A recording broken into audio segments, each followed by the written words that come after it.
ಪ್ರೋಷ್ಠಪದಿ ಈ ಒಂದು ಮಂಗಳವಾದಂತಹ ಸಂದರ್ಭದಲ್ಲಿ ಶ್ರೀಮದ್ಭಾಗವತದ ಶ್ರವಣ ಅನ್ನೋದು ಅತ್ಯಂತ ಶ್ರೇಷ್ಠವಾದಂತಹ ಕರ್ಮ ಆಗಿದೆ. ಪ್ರೋಷ್ಠಪದಿ ಅನ್ನೋದಕ್ಕೆ ಶಬ್ದಕ್ಕೆ ಅರ್ಥ ಏನು ಅಂತಂದರೆ, ಪ್ರೋಷ್ಠ ಅಂದರೆ ಶ್ರೇಷ್ಠ ಅಂತ ಅರ್ಥ, ಪದ ಅಂತಂದರೆ ವಾಕ್ಯಗಳು.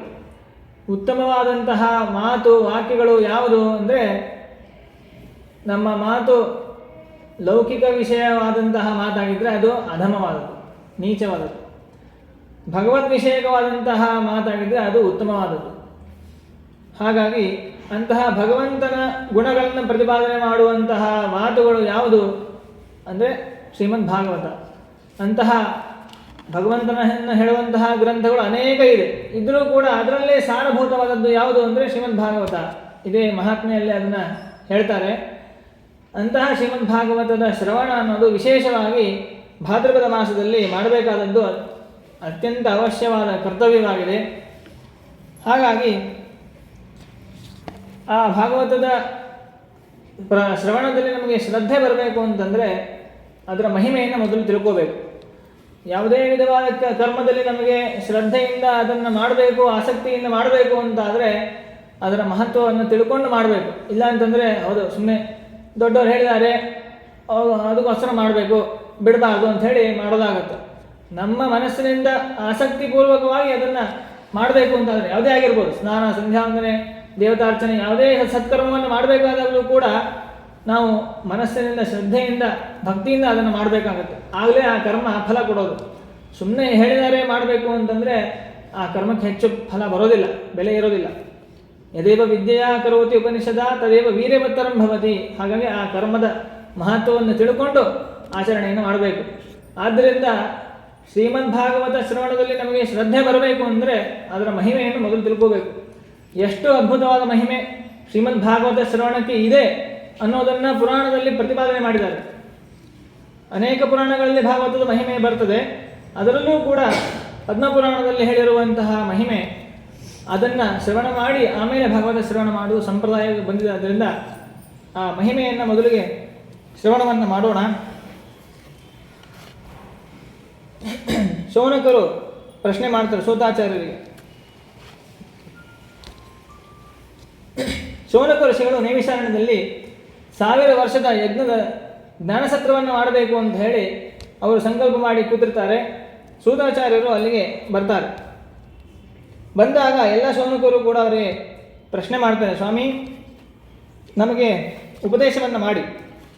ಇಹಘೋರೆ ಕಲವು ಪ್ರಾಯ ಜೀವಶ್ಚ ಅಸುರತಾಂಗತಃ ಕ್ಲೇಶಾಕ್ರಾಂತಸ್ಯ ತಸ್ಸೈವ ಶೋಧನೆ ಕಿಂಪರಾಯಣ. ಕಲಿಯುಗದಲ್ಲಿ ಎಲ್ಲ ಜೀವರಾಶಿಗಳು ಕೂಡ ಅತ್ಯಂತ ದುಷ್ಟರಾಗಿ ಅಸುರರಾಗಿ ಹೋಗ್ಬಿಟ್ಟಿದ್ದಾರೆ, ಅತ್ಯಂತ ಕ್ಲೇಶದಲ್ಲಿ ಮುಳುಗಿಬಿಟ್ಟಿದ್ದಾರೆ. ಹಾಗಾಗಿ ಅವರ ಪಾಪದ ಪ್ರಕ್ಷಾಳನೆ ಹೇಗಾಗಬೇಕು, ಅವರಿಗೆ ಶ್ರೇಯಸ್ಸಿನ ಮಾರ್ಗ ಹೇಳಿ. ಯಾವುದನ್ನು ಮಾಡಿದ್ರೆ ಅವರು ಎಲ್ಲ ಪಾಪದ ಪ್ರಾಯಶ್ಚಿತ್ತ ಮಾಡ್ಕೊಂಡಂಗೆ ಆಗುತ್ತೆ. ಯಾವುದನ್ನು ಮಾಡೋದ್ರಿಂದ ಕೃಷ್ಣನಿಗೆ ಪ್ರೀತಿ ಆಗುತ್ತೆ, ಅವನು ಉದ್ಧಾರ ಮಾಡ್ತಾನೆ.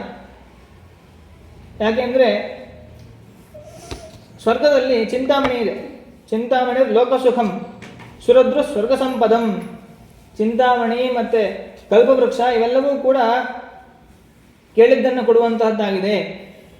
ಆದರೆ ಕಲಿಯುಗದಲ್ಲಿ ಅಂಥದ್ದು ಯಾವುದು ಅಂತಂದರೆ, ಪರೇಕ್ಷಿತಿ ಗುರುಪ್ರೀತಃ ವೈಕುಂಠಂ ಯೋಗಿ ದುರ್ಲಭಂ.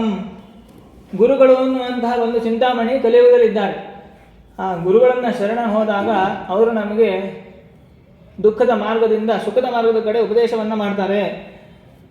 ಆದ್ದರಿಂದ ಅಂತಹ ಗುರುಸ್ಥಾನದಲ್ಲಿರುವಂತಹ ನೀವು ನಮಗೆ ಉಪದೇಶವನ್ನು ಮಾಡಿ ಅಂತ ಶೌನಕರು ಕೇಳಿದಾಗ ಸೂತಾಚಾರ್ಯರು ಹೇಳ್ತಾರೆ, ನೀವೆಲ್ಲ ಉತ್ತಮವಾದ ಪ್ರಶ್ನೆಯನ್ನು ಮಾಡಿದ್ದೀರಿ. ಕಾಲವ್ಯಾಲ ಮುಖಗ್ರಾಸ ತ್ರಾಸ ನಿರ್ಹಾಣ ಹೇತವೇ ಶ್ರೀಮದ್ಭಾಗವತಂ ಶಾಸ್ತ್ರಂ ಕಲೋ ಕೀರೇಣ ಭಾಷಿತಂ. ಕಲಿಯುಗದ ಒಂದು ಸರ್ಪ, ಆ ಸರ್ಪದ ಬಾಯಿಯಲ್ಲಿ ಎಲ್ಲರೂ ಸಿಲುಕಿಬಿಟ್ಟಿದ್ದಾರೆ. ಕಲಿಯುಗನೇ ಒಂದು ಸರ್ಪ ಇದ್ದ ಹಾಗೆ. ಆ ಸರ್ಪದಿಂದ ಸಿಲುಕಿದಂತಹ ಜನರು ಒದ್ದಾಡಿ ಸಾಯ್ತಾ ಇರೋದನ್ನು ನೋಡಿ ಭಗವಂತ ಶಾಸ್ತ್ರವನ್ನು ರಚನೆ ಮಾಡಿದ. ಅದೇ ಶ್ರೀಮದ್ಭಾಗವತ ಶಾಸ್ತ್ರ. ಕಲವು ಕೀರೇಣ ಭಾಷಿತಂ. ಶುಕಾಚಾರ್ಯರು ಪರೀಕ್ಷಿತ್ ರಾಜನಿಗೆ ಉಪದೇಶ ಮಾಡಿರ್ತಕ್ಕಂತಹ ಪುರಾಣ ಶ್ರೀಮದ್ಭಾಗವತ, ಅದನ್ನು ಕೇಳಬೇಕು. ಈ ರೀತಿ ಅದರ ಮಹತ್ವವನ್ನು ಹೇಳ್ತೀನಿ ಕೇಳಿ ಅಂತ ಹೇಳಿ ಸೂತಾಚಾರ್ಯರು ಹೇಳ್ತಾರೆ. ಪರೀಕ್ಷಿತ್ ರಾಜನ ಯಾವಾಗ ಭಾಗವತವನ್ನು ಶ್ರವಣ ಮಾಡಬೇಕು ಅಂತ ಹೇಳಿ ಕೂತ್ಕೊಂಡಿರ್ತಾನೆ, ಶುಕಾಚಾರ್ಯರು ಹೇಳಕ್ಕೆ ಬರ್ತಾರಲ್ಲ, ಆಗ ದೇವತೆಗಳೆಲ್ಲ ಬಂದು ಕೇಳಿದ್ರಂತೆ, ಸ್ವಾಮಿ ನೀವು ಈ ಅಮೃತವನ್ನು ತಗೊಳ್ಳಿ. ಅಮೃತವನ್ನು ಹಿಡ್ಕೊಂಡು ಬರ್ತಾರಲ್ಲ ದೇವತೆಗಳು, ಸಾಕ್ಷಾತ್ ಅಮೃತ ಕಲಶ. ಅಮೃತವನ್ನು ಕುಡಿದ್ರೆ ಸಾವೇ ಇಲ್ಲ, ಸಾವು ಮುಪ್ಪು ಹಸಿವು ಬಾಯಾರಿಕೆ ಏನೂ ಇರೋದಿಲ್ಲ, ಅವನು ಅಮರನಾಗ್ಬಿಡ್ತಾನೆ. ಒಂದು ಮನ್ವಂತರಗಳ ಕಾಲ, ಅಷ್ಟು ದೀರ್ಘವಾದಂಥ ಆಯುಷ್ಯ, ದೇಹದಲ್ಲಿ ದಾರ್ಢ್ಯ ಎಲ್ಲವೂ ಬರುತ್ತೆ. ಅಂತಹ ಅದ್ಭುತವಾದ ಅಮೃತ, ದೇವತೆಗಳು ಕುಡಿಯುವಂತಹ ಅಮೃತ, ಅದನ್ನು ತೊಗೊಂಡು ಬಂದು ಕೊಡ್ತಾರಂತೆ, ಸ್ವಾಮಿ ಇದನ್ನು ತಗೊಳ್ಳಿ, ನಮಗೆ ಭಾಗವತವನ್ನು ಕೊಡಿ, ನೀವೇನು ಉಪದೇಶ ಮಾಡ್ತಿದ್ರಲ್ಲ ಭಾಗವತ ಇವ್ರಿಗೆ ಉಪದೇಶ ಮಾಡಬೇಡಿ, ನಮಗೆ ಕೊಟ್ಬಿಡಿ, ನಿಮಗೆ ಅಮೃತವನ್ನು ಕೊಡ್ತೇವೆ ಅಂತ ಹೇಳಿ ಶುಕಾಚಾರ್ಯರ ಹತ್ರ ಬಂದು ದೇವತೆಗಳು ಕೇಳಿದಾಗ ಅವ್ರು ಹೇಳ್ತಾರಂತೆ, ಕ್ವಸುಧಾ ಕ್ವಕಥಾ ಲೋಕೆ ಕ್ವಕಾಚಃ ಕ್ವಮಣಿರ್ಮಹಾನ್ ಬ್ರಹ್ಮರಾತೋ ವಿಚಾರೀವ ತದಾ ದೇವಾನ್ ಜಹಾಸಹ. ಪರೀಕ್ಷಿತ್ ರಾಜ ಹೇಳಿದಂತೆ, ದೇವತೆಗಳೇ ನೀವೇನು ಮಾಡ್ತಾ ಇದ್ದೀರಾ, ಯಾವುದನ್ನು ಕೊಟ್ಟು ಯಾವುದನ್ನು ಕೇಳ್ತಾ ಇದ್ದೀರಾ? ಗಾಜಿನ ಚೂರನ್ನು ಕೊಟ್ಬಿಟ್ಟು ವಜ್ರದ ಮಣಿಯನ್ನು ಕೊಡಿ ಅಂತ ಕೇಳ್ತಾ ಇದ್ದೀರಲ್ಲ, ಸರಿನಾ? ಇದು ಒಂದು ವಜ್ರಕ್ಕೆ ಲಕ್ಷಾಂತರ ಬೆಲೆ ಇದೆ, ಅದನ್ನು ಕೊಡೋದು ಬಿಟ್ಟು ಗಾಜು ತುಂಡನ್ನು ಕೊಟ್ಬಿಟ್ಟು ವಜ್ರವನ್ನು ಕೊಡಿ ಅಂತ ಕೇಳ್ತಾ ಇದ್ದೀರಾ. ಹಾಗಾಯ್ತು ಇದು. ಒಂದು ಸುಧಾ ಅಮೃತವನ್ನು ಕೊಟ್ಟು ಭಾಗವತವನ್ನು ತಗೋಬೇಕು ಅಂತ ಬಂದಿದ್ದೀರಲ್ಲ, ಆದ್ದರಿಂದ ಸಾಧ್ಯ ಇಲ್ಲ, ಇದು ಅದಕ್ಕೆ ಸಮಾನ ಆಗೋದೇ ಇಲ್ಲ. ಯಾಕೆ ಅಂತಂದರೆ ಅಮೃತ ಕುಡಿದ್ರೆ ಆಯುಷ್ಯ ಎಷ್ಟು? ಒಂದು ಮನ್ವಂತರಗಳ ಕಾಲ ಆಯುಷ್ಯ. ಆದರೆ ಶ್ರೀಮದ್ ಭಾಗವತವನ್ನು ಶ್ರವಣ ಮಾಡಿದ್ರೆ ನಮಗೆ ಸಿಗುವಂತಹ ಆಯುಷ್ಯ ಏನು ಅಂತಂದರೆ ಮೋಕ್ಷವೇ ಸಿಗುತ್ತೆ. ಮೋಕ್ಷವೇ ಮುಖ್ಯವಾದಂತಹ ಪುರುಷಾರ್ಥ. ಮೋಕ್ಷದಲ್ಲಿ ಒಮ್ಮೆ ಮೋಕ್ಷವನ್ನು ಹೊಂದಿದರೆ ಆವಾಗ ವಾಪಸ್ ಬರೋದು ನಚ ಪುನರಾವರ್ತತೆ. ಮೋಕ್ಷವನ್ನು ಹೊಂದಿದಂತಹ ಪುರುಷ ಮತ್ತೆ ಬರೋದೇ ಇಲ್ಲ ಸಂಸಾರಕ್ಕೆ. ಅನಂತ ಕಾಲದವರೆಗೂ ಕೂಡ ಅಲ್ಲಿ ಸುಖವಾಗಿರ್ತಾನೆ, ದುಃಖವಾಗಿರೋದಿಲ್ಲ, ಸುಖವಾಗಿರ್ತಾನೆ. ಸ್ವರೂಪ ಆನಂದಾವಿರ್ಭಾವ ಆಗುವಂತಹ ಆ ಮೋಕ್ಷವನ್ನು ಪಡಿತಾನೆ. ಅದು ಮುಖ್ಯವಾದಂತಹ ಫಲ, ಶ್ರೀಮದ್ ಭಾಗವತದ ಫಲ. ಯಾಕೆಂದರೆ ಅಧಿಕಾರಿಗಳು ಯಾರು ಅಂತ ಮುಂದೆ ಹೇಳ್ತಾರೆ. ಅಧಿಕಾರಿಗಳಾದವರು ಶ್ರವಣವನ್ನು ಮಾಡಿದಾಗ, ಪರೀಕ್ಷಿತ್ ರಾಜನೇ ಅಧಿಕಾರಿ, ಮುಖ್ಯ ಅಧಿಕಾರಿ, ಅವನು ಶ್ರವಣ ಮಾಡಿ 2ನೇ ಕ್ಷಣಕ್ಕೆ ದೇಹತ್ಯಾಗವನ್ನು ಮಾಡಿ ಅವನು ಮೋಕ್ಷಕ್ಕೆ ಹೋಗ್ತಾನೆ. ನೋಡಿ, ಈ ಗೋಕರ್ಣನೂ ಕೂಡ ಪ್ರವಚನ ಮಾಡ್ತಾನೆ. ಗೋಕರ್ಣ ಪ್ರವಚನ ಮಾಡಿದಾಗ ಸಾಕ್ಷಾತ್ ಭಗವಂತನೇ ವಿಮಾನವನ್ನು ತೊಗೊಂಡ್ಬರ್ತಾನಂತೆ ಅವನನ್ನು ವೈಕುಂಠಕ್ಕೆ ಕರ್ಕೊಂಡು ಹೋಗ್ಲಿಕ್ಕೆ ಅಂತೇಳಿ. ಪ್ರವಚನ ಮುಗಿದ ತಕ್ಷಣ ಆಗುವಂತಹ ಫಲ ಅಂದರೆ ಇಂತಹ ಅದ್ಭುತವಾದಂತಹ ಫಲವನ್ನು ಕೊಡುವಂತಹ ಭಾಗವತ ಎಲ್ಲಿ? ನೀವು ತಂದಿರತಕ್ಕಂತಹ ಅಮೃತ ಎಲ್ಲಿ? ಹಿಂದೆ ಬ್ರಹ್ಮದೇವರು ಕೂಡ ಇಂತಹ ಮಹಿಮೆ ಇರುವಂತಹ ಭಾಗವತವನ್ನು ಒಮ್ಮೆ ಪರೀಕ್ಷೆ ಮಾಡೋಣ ಅಂಥೇಳಿ ದೊಡ್ಡ ತುಲಾಭಾರ ಮಾಡ್ತಾರಂತೆ. ಎಲ್ಲ ಶಾಸ್ತ್ರವನ್ನು ಒಂದು ತಕಡಿಲಿ ಹಾಕ್ತಾರೆ, ಭಾಗವತವನ್ನು ಒಂದು ತಕಡಿಲಿ ಹಾಕ್ತಾರಂತೆ. ಭಾಗವತದ ತಕಡಿ ಮೇಲೆ ಇಳೋದೇ ಇಲ್ಲ, ಎಲ್ಲ ಶಾಸ್ತ್ರಗಳು ಮೇಲೆ ಕೂತ್ಬಿಟ್ಟಿರುತ್ತೆ, ಅಷ್ಟು ಭಾರ. ಆದ್ದರಿಂದ ಎಲ್ಲದಕ್ಕಿಂತ ಉತ್ತಮವಾದಂತಹ ಪುರಾಣ ಅದು ಭಾಗವತ ಪುರಾಣ ಅಂತ ಹೇಳ್ತಾರೆ. ಸಪ್ತಾಹವನ್ನು ಕೇಳಿದಾಗ ಮೋಕ್ಷ ಆಗತ್ತೆ. ಅದನ್ನು ಸನಕಾದಿಗಳು ನಾರದರಿಗೆ ಹೇಳಿದರು ಅಂತ ಹೇಳಿ ಸೂತಾಚಾರ್ಯರು ಹೇಳಿದಾಗ, ನಾರದರಿಗೆ ಸನಕಾದಿಗಳು ಹೇಳಿದ್ರ? ಹಾಗಾದರೆ ಎಲ್ಲಿ ಹೇಳಿದರು? ನಾರದರು ಒಂದು ಕಡೆ ಇರೋದಿಲ್ಲ, ಅವರು ಸನ್ಯಾಸಿಗಳು ನಿತ್ಯ ಸಂಚಾರ ಮಾಡ್ತಾ ಇರ್ತಾರೆ. 3 ಲೋಕದಲ್ಲೂ ಸಂಚಾರ ಮಾಡುವಂತಹ ಯತಿಗಳವರು. ಅವರು ಒಂದೇ ಕಡೆ ಇದ್ದು 7 ದಿವಸ ಸನಕಾದಿಗಳಿಂದ ಕೇಳಬೇಕು ಅಂತಂದರೆ ಏನು ಕಾರಣ, ಯಾಕೆ ಕೇಳುವಂತಹ ಪ್ರಸಂಗ ಬಂತು, ಅದನ್ನು ಹೇಳಿ ಅಂತ ಸೌನಕರು ಕೇಳಿದಾಗ ಅದಕ್ಕೆ ಸೂತಾಚಾರ್ಯರು ಹೇಳ್ತಾರೆ, ಒಮ್ಮೆ ಬದ್ರಿ ಕ್ಷೇತ್ರದಲ್ಲಿ ಸನಕಾದಿಗಳು ಸತ್ಸಂಗಕ್ಕೆ ಅಂತ ಕೂತಿರ್ತಾರೆ. ಆಗ ನಾರದರು ಬರ್ತಾರಲ್ಲ. ನಾರದರು ಹೇಗೆ ಬರ್ತಾರೆ ಅಂದರೆ ನಾರಾಯಣ ಸ್ಮರಣೆ ಮಾಡ್ಕೊಂಡು ಬರೋದಿಲ್ಲ, ಅತ್ಯಂತ ಒಂದು ವ್ಯಾಕುಲದಿಂದ ಚಿಂತೆಯಿಂದ ಓಡ್ಕೊಂಡು ಬರ್ತಾ ಇರ್ತಾರೆ. ಕೇಳ್ತಾರೆ ಸನತ್ಕುಮಾರರು, ಕಥಂ ಬ್ರಹ್ಮನ್ ದೀನಮುಖ ಕುತಶ್ಚಿಂತಾಪರೋ ಭವಾನ್ ತ್ವರಿತಂ ಗಮ್ಯತೆ ಕುತಶ್ಚ ಆಗಮನಂ ತವ ಇದಾನಿಂ ಶೂನ್ಯಚಿತ್ತೋಸಿ ಗತವಿತ್ತೋ ಯಥಾ ಜನಃ. ನೀವು ಹೇಗೆ ಬರ್ತಾ ಇದ್ದೀರಿ ಅಂತಂದರೆ ಹಣವನ್ನು ಕಳ್ಕೊಂಡಂತಹ ಮನುಷ್ಯ ಹೇಗೆ ಓಡೋಡಿ ಬರಬೇಕು, ಏನು ಮಾಡಲಿ ದಿಗ್ಭ್ರಾಂತನಾಗಿ ಬರ್ತಾನಲ್ಲ, ಹಾಗೆ ಬರ್ತಾ ಇದ್ದೀರಾ. ನಿಮ್ಮಂತಹ ವಿರಕ್ತರಾದವರಿಗೆ ಇದು ಸರಿಯಲ್ಲ, ಹೇಳಿ ನಿಮ್ಮ ಸಮಸ್ಯೆ ಏನು ಅಂತ ಹೇಳಿ ಅಂತ ಕೇಳಿದಾಗ ನಾರದರು ಹೇಳ್ತಾರೆ, ಸ್ವಾಮಿ ನಾನು ಈ ಬದ್ರಿಗೆ ಬರೋಕ್ಕಿಂತ ಮುಂಚೆ ಇಡೀ ಭೂಮಿಯನ್ನು ಸುತ್ತಾಡಿದ್ದೀನಿ, ಎಲ್ಲ ತೀರ್ಥಕ್ಷೇತ್ರಕ್ಕೂ ಹೋಗಿ ಬಂದುಬಿಟ್ಟಿದ್ದೀನಿ. ಹರಿದ್ವಾರ, ಕುರುಕ್ಷೇತ್ರ, ಶ್ರೀರಂಗ, ಸೇತುಬಂಧನ, ರಾಮೇಶ್ವರ ಎಲ್ಲ ಕಡೆ ಹೋಗಿದೆ. ಎಲ್ಲೂ ಕೂಡ ಭಾರತದಲ್ಲಿ, ಇಡೀ ಭಾರತ ಭೂಮಿಯಲ್ಲಿ ಸತ್ಯ, ದಯ, ತಪಸ್ಸು, ಶೌಚ ಏನೂ ಇಲ್ಲವೇ ಇಲ್ಲ. ಉದಂಭರಿಣೋ ಜನಾ ವರಾಕ ಕೂಟಭಾಷಿಣ ಮಂದ ಸುಮಂದಮತಯ ಮಂದಭಾಗ್ಯ ಉಪದ್ರುತಾ ಪಾಖಂಡ ನಿರತಾ ಸಂತಹ ವಿರಕ್ತಾ ಸಪರಿಗ್ರಹ. ಎಲ್ಲ ಕಡೆ ದುಷ್ಟರು, ದಾನ ಇಲ್ಲ, ತಪಸ್ಸಿಲ್ಲ, ಶೌಚವಿಲ್ಲ, ಅಂತಹ ನೀಚರು, ಮಂದಮತಿಗಳು, ಧರ್ಮದಲ್ಲಿ ಆಸಕ್ತಿನೇ ಇಲ್ಲ, ಪಾಖಂಡಿಗಳಾಗ್ಬಿಟ್ಟು ನಾಸ್ತಿಕರಾಗ್ಬಿಟ್ಟಿದ್ದಾರೆ. ವಿರಕ್ತರೆಲ್ಲರೂ ಕೂಡ ಮದುವೆ ಮಾಡ್ಕೊಂಡಿದ್ದಾರೆ, ಸನ್ಯಾಸಿಗಳು, ವಿರಕ್ತರು ಸನ್ಯಾಸಿಗಳು. ಈ ರೀತಿಯಾಗಿ ದುಷ್ಟವಾದಂತಹ ವಾತಾವರಣ ಎಲ್ಲ ಕ್ಷೇತ್ರಗಳಲ್ಲೂ ಇದೆ. ಮತ್ತು ಹೇಳ್ತಾರೆ ಕಲಿಯುಗದಲ್ಲಿ ಎಂಥ ಘೋರ ಅಂದರೆ ಅಟ್ಟಶೂಲ ಜನಪದಾ ಶಿವಶೂಲ ದ್ವಿಜಾತಯ ಕಾಮಿನ್ಯ ಕೇಶಶೂಲಿನ್ಯ ಸಂಭವಂತಿ ಕಲಾವಿಹ. ಇಂಥ ಘೋರವಾದ ಕಲಿಯುಗದಲ್ಲಿ ಅಟ್ಟಶೂಲ ಜನಪದ ಅನ್ನವನ್ನು ಮಾರ್ತಾರೆ. ನಾವೀಗ ಬೀದಿಗಳಲ್ಲಿ ನೋಡ್ತಾ ಇದ್ದೀವಿ. ಬೀದಿಯಲ್ಲಿ ಎಲ್ಲ ಒಂದೊಂದು ಬೀದಿಯಲ್ಲೂ ಕೂಡ 2-3 ಅನ್ನವನ್ನು ಮಾರುವಂಥ ಅಂಗಡಿಗಳನ್ನು ನೋಡ್ತಾ ಇದ್ದೀವಿ. ಇದು ಕಲಿಯುಗದ ಒಂದು ಸ್ವಭಾವ, ಅತ್ಯಂತ ಅಧರ್ಮ. ಅನ್ನವನ್ನು ದಾನಕ್ಕೆ ಅಂತ ಇರೋದು, ಅನ್ನ ಮಾರಲಿಕ್ಕಿಲ್ಲ. ಅಂತಹ ಸಂದರ್ಭದಲ್ಲಿ ಮಾರುತ್ತಾ ಇರೋದೇ ಕಲಿಯುಗದಲ್ಲಿ. ಜನಪದ ಶಿವಶೂಲ ದ್ವಿಜಾತಯ, ಹೆಣ್ಮಕ್ಕಳು ಕೂದಲನ್ನು ಕತ್ತರಿಸ್ತಾರೆ. ಕೇಶಶೂಲಿನ್ಯ, ಬ್ರಾಹ್ಮಣರೆಲ್ಲರೂ ಕೂಡ ಹಣಕ್ಕಾಗಿ ಜೀವನ ಮಾಡ್ತಾ ಇದ್ದಾರೆ. ಈ ರೀತಿಯಾಗಿ ಕಲಿಯುಗದಲ್ಲಿ ಧರ್ಮ ಪೂರ್ತಿ ನಾಶ ಆಗಿಬಿಟ್ಟಿದೆ. ಅಂತಹ ಕಲಿಯುಗದಲ್ಲಿ ನಾನು ಒಂದು ಚಿತ್ರವನ್ನು ನೋಡಿದೆ. ಎಲ್ಲಿ ಅಂತಂದರೆ ವೃಂದಾವನಕ್ಕೆ ಹೋಗಿದ್ದೆ. ಅಲ್ಲಿ ಒಂದು ದೃಶ್ಯವನ್ನು ನೋಡಿದೆ. ಒಬ್ಬಳು ತರುಣಿ, ಒಳ್ಳೆ ಸುಂದರವಾದಂತಹ ಸ್ತ್ರೀ ಇದ್ದಾಳೆ. ಅವಳು ಅಳ್ತಾ ಇದ್ದಾಳೆ. ಅವಳ ತೊಡೆ ಮೇಲೆ 2 ಮಲಗಿದ್ದಾರೆ. 2 ವೃದ್ಧರು, ಮುದುಕರು, ಕೈಕಾಲು ಅಲ್ಲಾಡಿಸ್ಲಿಕ್ಕೆ ಬರೋದಿಲ್ಲ, ಅವರಿಗೆ ಮಲ್ಕೊಂಡಿದ್ದಾರೆ. ಅವಳಿಗೆ ಸಾವಿರಾರು ಜನ ಸೇವಕಿಯರಿದ್ದಾರೆ, ಅವಳನ್ನ ಸಾಂತ್ವನ ಮಾಡೋರು ಇದ್ದಾರೆ. ಅಂತಹ ದೃಶ್ಯವನ್ನು ನೋಡಿ ಆಶ್ಚರ್ಯ ಆಯಿತು. ನಾನು ಹೋಗಿ ಕೇಳಿದೆ, ಯಾರಮ್ಮ ನೀನು, ಯಾಕೆ ಹೀಗೆ ಕೂತು ಅಳ್ತಾ ಇದೆಯಾ, ಏನಾಯಿತು ಅಂತಂದಾಗ, ಸ್ವಾಮಿ ಬನ್ನಿ ನನ್ನ ದುಃಖವನ್ನು ಸ್ವಲ್ಪ ಕೇಳಿ, ನನ್ನ ದುಃಖವನ್ನು ಪರಿಹಾರ ಮಾಡಿ, ಅನುಗ್ರಹ ಮಾಡಿ ಅಂತ ಹೇಳಿ ಕೇಳಿದಾಗ, ಆಯಿತು ಏನು ಹೇಳು, ಹೆದರಬೇಡ ಅಂತಂತ ನಾರದರು ಹೇಳ್ತಾರೆ. ಯಾರು ನೀನು, ನಿನ್ನ ಜೊತೆಗೆ ಇರುವಂತಹ ಎಲ್ಲ ಸ್ತ್ರೀಯರು ಯಾರು, ನೀನು ತೊಡೆ ಮೇಲೆ ಮಲ್ಕೊಂಡಿರೋ ಇವರಿಬ್ಬರು ಯಾರು ಅಂತ ಕೇಳಿದಾಗ ಅವ್ರು ಹೇಳ್ತಾರೆ, ನಾನು ಭಕ್ತಿ, ಅಹಂ ಭಕ್ತಿ ಇತಿಖ್ಯಾತ ಇಮೇಮೇ ತನಯೋ ಮತವು. ನನ್ನ ಮಕ್ಕಳು ಇವರಿಬ್ಬರು ಹೆಸರು ಜ್ಞಾನ ವೈರಾಗ್ಯ ಅಂತ ಹೇಳಿ. ಭಕ್ತಿ ಅಂದರೆ ಭಕ್ತಿ ಅಭಿಮಾನಿ ದೇವತೆ, ಜ್ಞಾನ ಮತ್ತು ವೈರಾಗ್ಯ ಅಭಿಮಾನಿ ದೇವತೆಗಳವರಿಬ್ಬರು.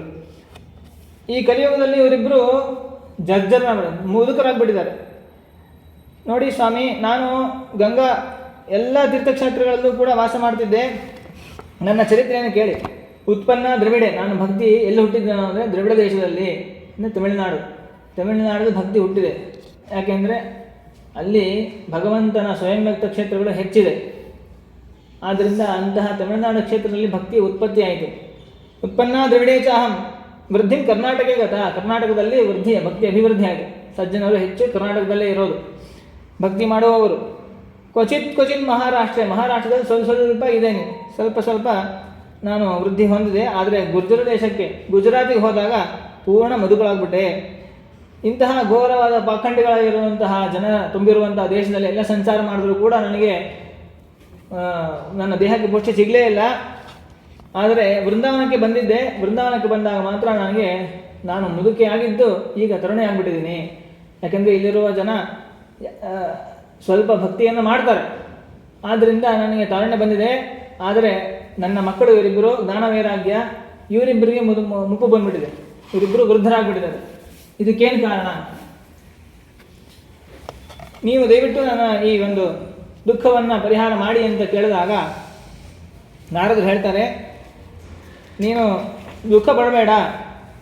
ಕಲಿಯುಗದಲ್ಲಿ ಎಲ್ಲ ಕಡೆ ಎಲ್ಲ ಪದಾರ್ಥಗಳ ಸಾರ ನಾಶ ಆಗಿಬಿಟ್ಟಿದೆ.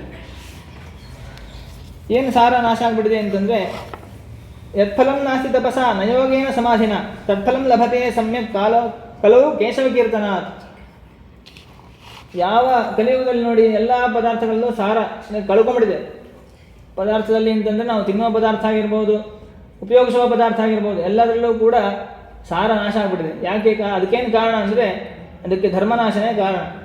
ಮತ್ತು ಏನು ಮಾಡಬೇಕು ಕಲಿಯುಗದಲ್ಲಿ ಇದೆಲ್ಲ ಪಡ್ಕೋಬೇಕು ಅಂದರೆ, ಯಾವ ಫಲ ಭಕ್ತಿಯನ್ನು ಮಾಡೋದರಿಂದ ಬರೋದಿಲ್ವೋ ಅಲ್ಲ, ಯಾವ ತಪಸ್ಸು, ಯಾವುದೇ ತಪಸ್ಸು ಮಾಡಿರಿ, ಏನೇ ಸತ್ಕರ್ಮ ಮಾಡಿದ್ರು ಅದು ಕಲಿಯುಗದಲ್ಲಿ ಫಲ ಕೊಡೋದಿಲ್ಲ. ಆದರೆ ಕಲಿಯುಗದಲ್ಲಿ ಕೊಡುವಂತಹ ಫಲ ಒಂದೇ ಒಂದು ಏನಂದರೆ ಕೇಶವ ಕೀರ್ತನ, ಭಗವಂತನ ನಾಮಸ್ಮರಣೆಯನ್ನು ಮಾಡೋದ್ರಿಂದ ಎಷ್ಟು ಫಲ ಬರುತ್ತೋ ಅದು ಯಾವುದರಿಂದನೂ ಬರೋದಿಲ್ಲ. ಅಷ್ಟು ಕಲಿಯುಗದ ಒಂದು ವಿಶಿಷ್ಟವಾದಂತಹ ಸಾಮರ್ಥ್ಯ ಇದೆ.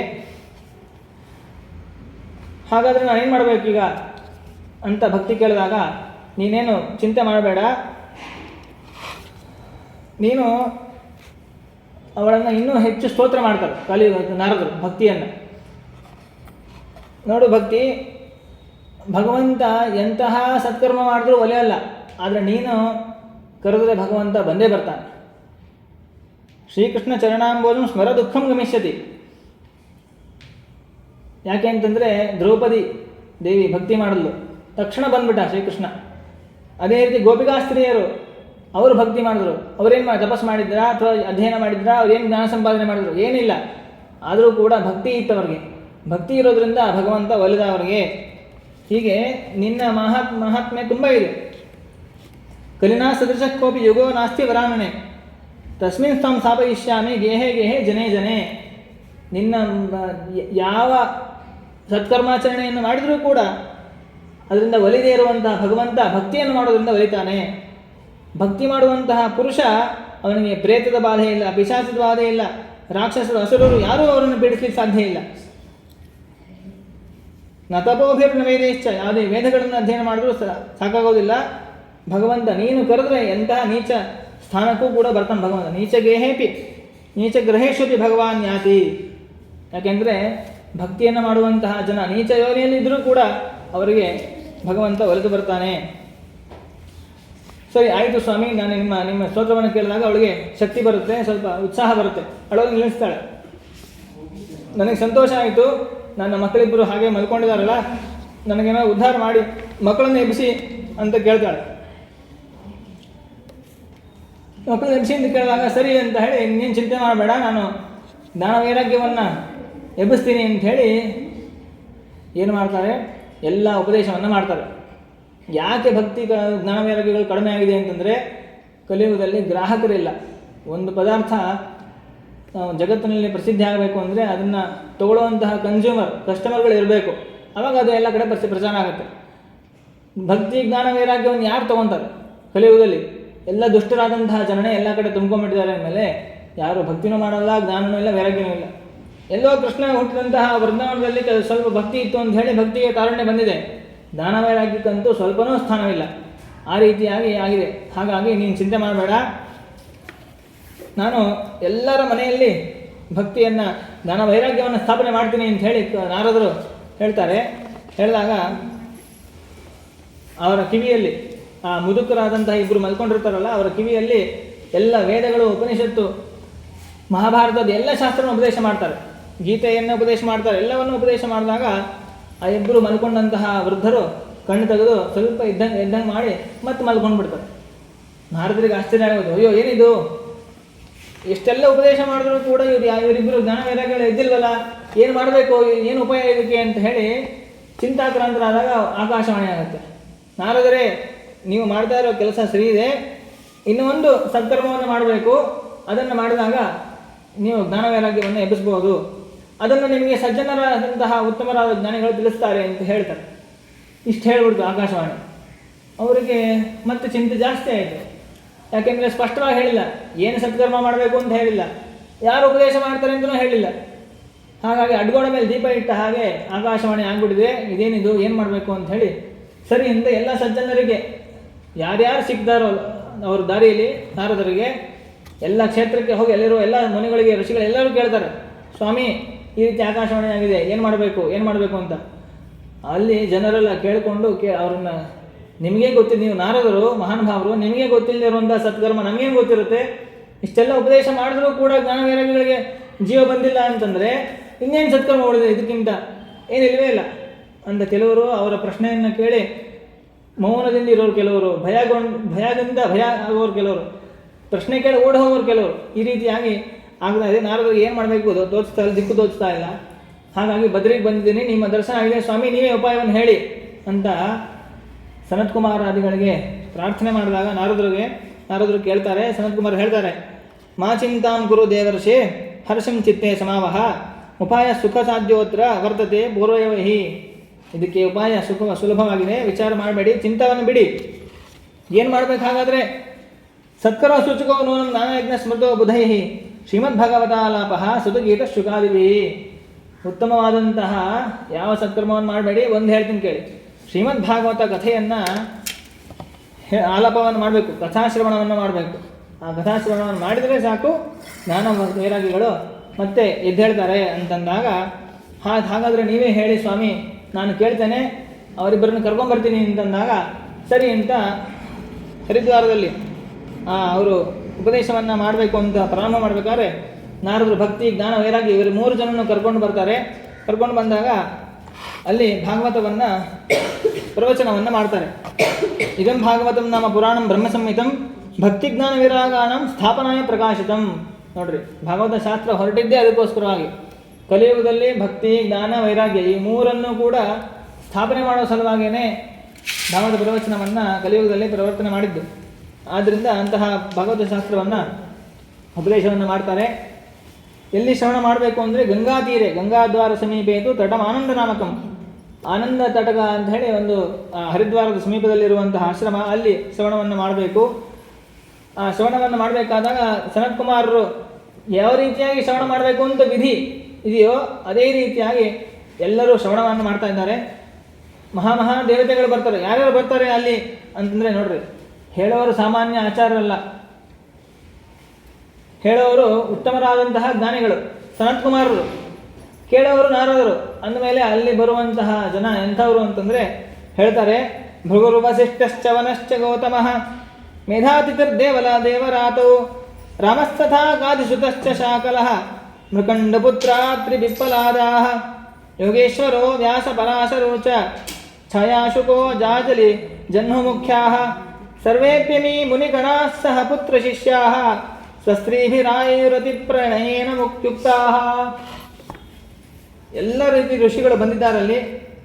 ಭೃಗು ಋಷಿಗಳು, ವಸಿಷ್ಠರು, ಚನರು, ಗೌತಮರು, ಸ್ವಯಂ ರಾಮ ಅಂತಂದರೆ ಪರಶುರಾಮ ದೇವರು, ವೇದವ್ಯಾಸ ದೇವರು, ಪರಾಶರರು, ಜಾಜಲಿ ಮತ್ತು ಅನೇಕ ಶುಕಾಚಾರ್ಯರು ಬಂದಿದ್ದಾರೆ. ಎಲ್ಲರೂ ಬಂದಿದ್ದಾರೆ. ಎಲ್ಲರೂ ಬಂದಾಗ ಅಷ್ಟೇ ಅಲ್ಲ, ದೇವತೆಗಳು ಬರ್ತಾರೆ. ಎಂಥ ದೇವತೆಗಳು?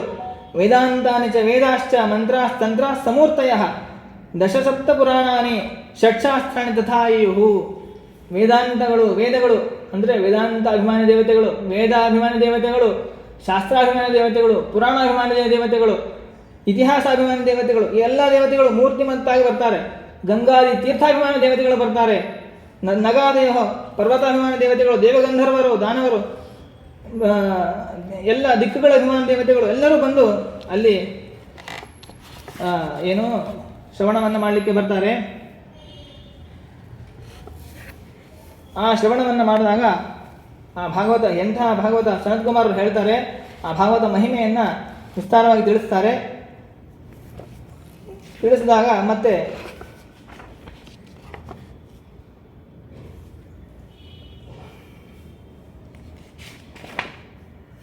ಎಲ್ಲ ಭಾಗವತ ಶಾಸ್ತ್ರವನ್ನು ಶ್ರವಣ ಮಾಡಿ ಆದಮೇಲೆ ಸಾಕ್ಷಾತ್ ಕೊನೆಗೆ ಭಗವಂತನೇ ಆವಿರ್ಭೂತನಾಗ್ತಾನಲ್ಲಿ. ಭಗವಂತ ಬಂದು ಹೇಳ್ತಾನೆ, ಭಕ್ತಿ ಜ್ಞಾನ ಇಬ್ಬರೂ ಕೂಡ ಅವರೆಲ್ಲ ಕೇಳಿ ಶ್ರವಣವನ್ನು ಮಾಡಿ ಇಬ್ಬರೂ ಕೂಡ ಅವರಿಗೆ ಜೀವ ಬರ್ತದೆ. ಸ್ವಾಮಿ, ನೀನು ಕಲಿಯುಗದಲ್ಲಿ ದ್ವಾಪರಯುಗದಲ್ಲಿ ಏನು ಮಾಡಿದೆ ಅಂದರೆ ಭಾಗವತ ಶ್ರವಣ ಸಚ್ಚಾಸ್ತ್ರವನ್ನು ಉಪದೇಶ ಮಾಡಿ ಎಲ್ಲ ಸಜ್ಜನರನ್ನು ಕೂಡ ಪಾಲನೆ ಮಾಡಿದ್ದಿ. ಈಗ ಮತ್ತೆ ನೀನು ಅವತಾರವನ್ನು ಸಮಾಪ್ತಿ ಮಾಡಿಬಿಟ್ಟಿದ್ಯಾ, ಕೃಷ್ಣಾವತಾರ ಸಮಾಪ್ತಿ ಆಗಿದೆ. ಮತ್ತು ಕಲಿಯುಗದಲ್ಲಿ ಜನರಿಗೆ ಏನು ಅವರ ದಿಕ್ಕು ಏನು, ಅವರು ಯಾರನ್ನು ಆಶ್ರಯಿಸಬೇಕು ಅಂತಂದರೆ, ನಾನು ನನ್ನ ಸ್ವರೂಪವೇ ಭಾಗವತ, ನನ್ನ ಸ್ವರೂಪನೇ ಭಾಗವತ. ಆದ್ದರಿಂದ ನಾನು ಒಂದು ಅಂಶದಿಂದ ಭಾಗವತದಲ್ಲಿದ್ದೀನಿ. ಹಾಗಾಗಿ ಯಾರ್ಯಾರು ಭಾಗವತ ಶ್ರವಣವನ್ನು ಮಾಡ್ತಾರೋ ಜನರು, ಅವರೆಲ್ಲರೂ ಕೂಡ ಸಂಸಾರದ ದುಃಖವನ್ನು ಕಳ್ಕೋತಾರೆ. ಆದ್ದರಿಂದ ನೀವೆಲ್ಲರೂ ಕೂಡ ಭಾಗವತ ಶ್ರವಣವನ್ನು ಭಕ್ತಿಯಿಂದ ಮಾಡ್ತೀರಿ ಅಂತ ಹೇಳಿ ಭಗವಂತ ಆದೇಶ ಮಾಡಿ ಭಾಗವತದಲ್ಲಿ ಭಗವಂತ ಅಂತರ್ಧಾನನಾಗ್ತಾನೆ. ಭಕ್ತಿಯು ಯಾವ ರೀತಿಯಾಗಿ ತರುಣನಾಗಿದ್ಲೋ ಅದೇ ರೀತಿ ಜ್ಞಾನ ವೈರಾಗ್ಯಗಳು ಕೂಡ ಆಗ್ತಾರೆ. ಸಜ್ಜನರ ಮನಸ್ಸಿನಲ್ಲಿ ಭಕ್ತಿ ಭಗವಂತನ ಆದೇಶದಂತೆ ಭಕ್ತಿಯು ಕೂಡ ಸಜ್ಜನರ ಮನಸ್ಸಿನಲ್ಲಿ ಸನ್ನಿಹಿತಳಾಗ್ತಾಳೆ. ಜ್ಞಾನ ವೈರಾಗ್ಯಗಳು ಕೂಡ ಎಲ್ಲರ ಮನಸ್ಸಿನಲ್ಲಿ ಸನ್ನಿಹಿತಳಾಗ್ತಾಳಂತೆ. ಈ ರೀತಿಯಾಗಿ ಈ ಭಾಗವತ ಶ್ರವಣದಿಂದ ಅದ್ಭುತವಾದಂತಹ ಜ್ಞಾನ ವೈರಾಗ್ಯಗಳ ಪ್ರತಿಷ್ಠಾಪನೆ ನಾರದರು ಏನು ಸಂಕಲ್ಪ ಮಾಡಿದ್ರು ಅದಾಗುತ್ತೆ.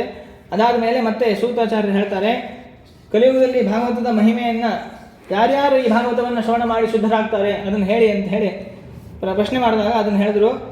ಯಾರ್ಯಾರು ಶುದ್ಧರಾಗ್ತಾರೆ ಅಂತಂದರೆ, ಯೇ ಮಾನವಾ ಪಾಪಕೃತಸ್ಸು ಸರ್ವದಾ ಸದಾ ದುರಾಚಾರರತ ವಿಮಾರ್ಗಕಾಹ, ದುರಾಚಾರಿಗಳಾದಂತಹ ದುಷ್ಟ ಮಾರ್ಗದಲ್ಲಿ ಹೋಗುವಂತಹ ಪಾಪಿಷ್ಠರಾದಂತಹ ಜನರು, ಕ್ರೋಧಾಗ್ನಿದಗ್ಧಾಹ ಅತ್ಯಂತ ಕೋಪಿಷ್ಠರು, ಕೆಟ್ಟವಾದಂಥ ಮನಸ್ಸುಳ್ಳವರು, ಕಾಮಿಗಳು ಎಲ್ಲರೂ ಕೂಡ ಸಪ್ತಾಹ ಶ್ರವಣ ಮಾಡೋದ್ರಿಂದ ಶುದ್ಧರಾಗ್ತಾರಂತೆ.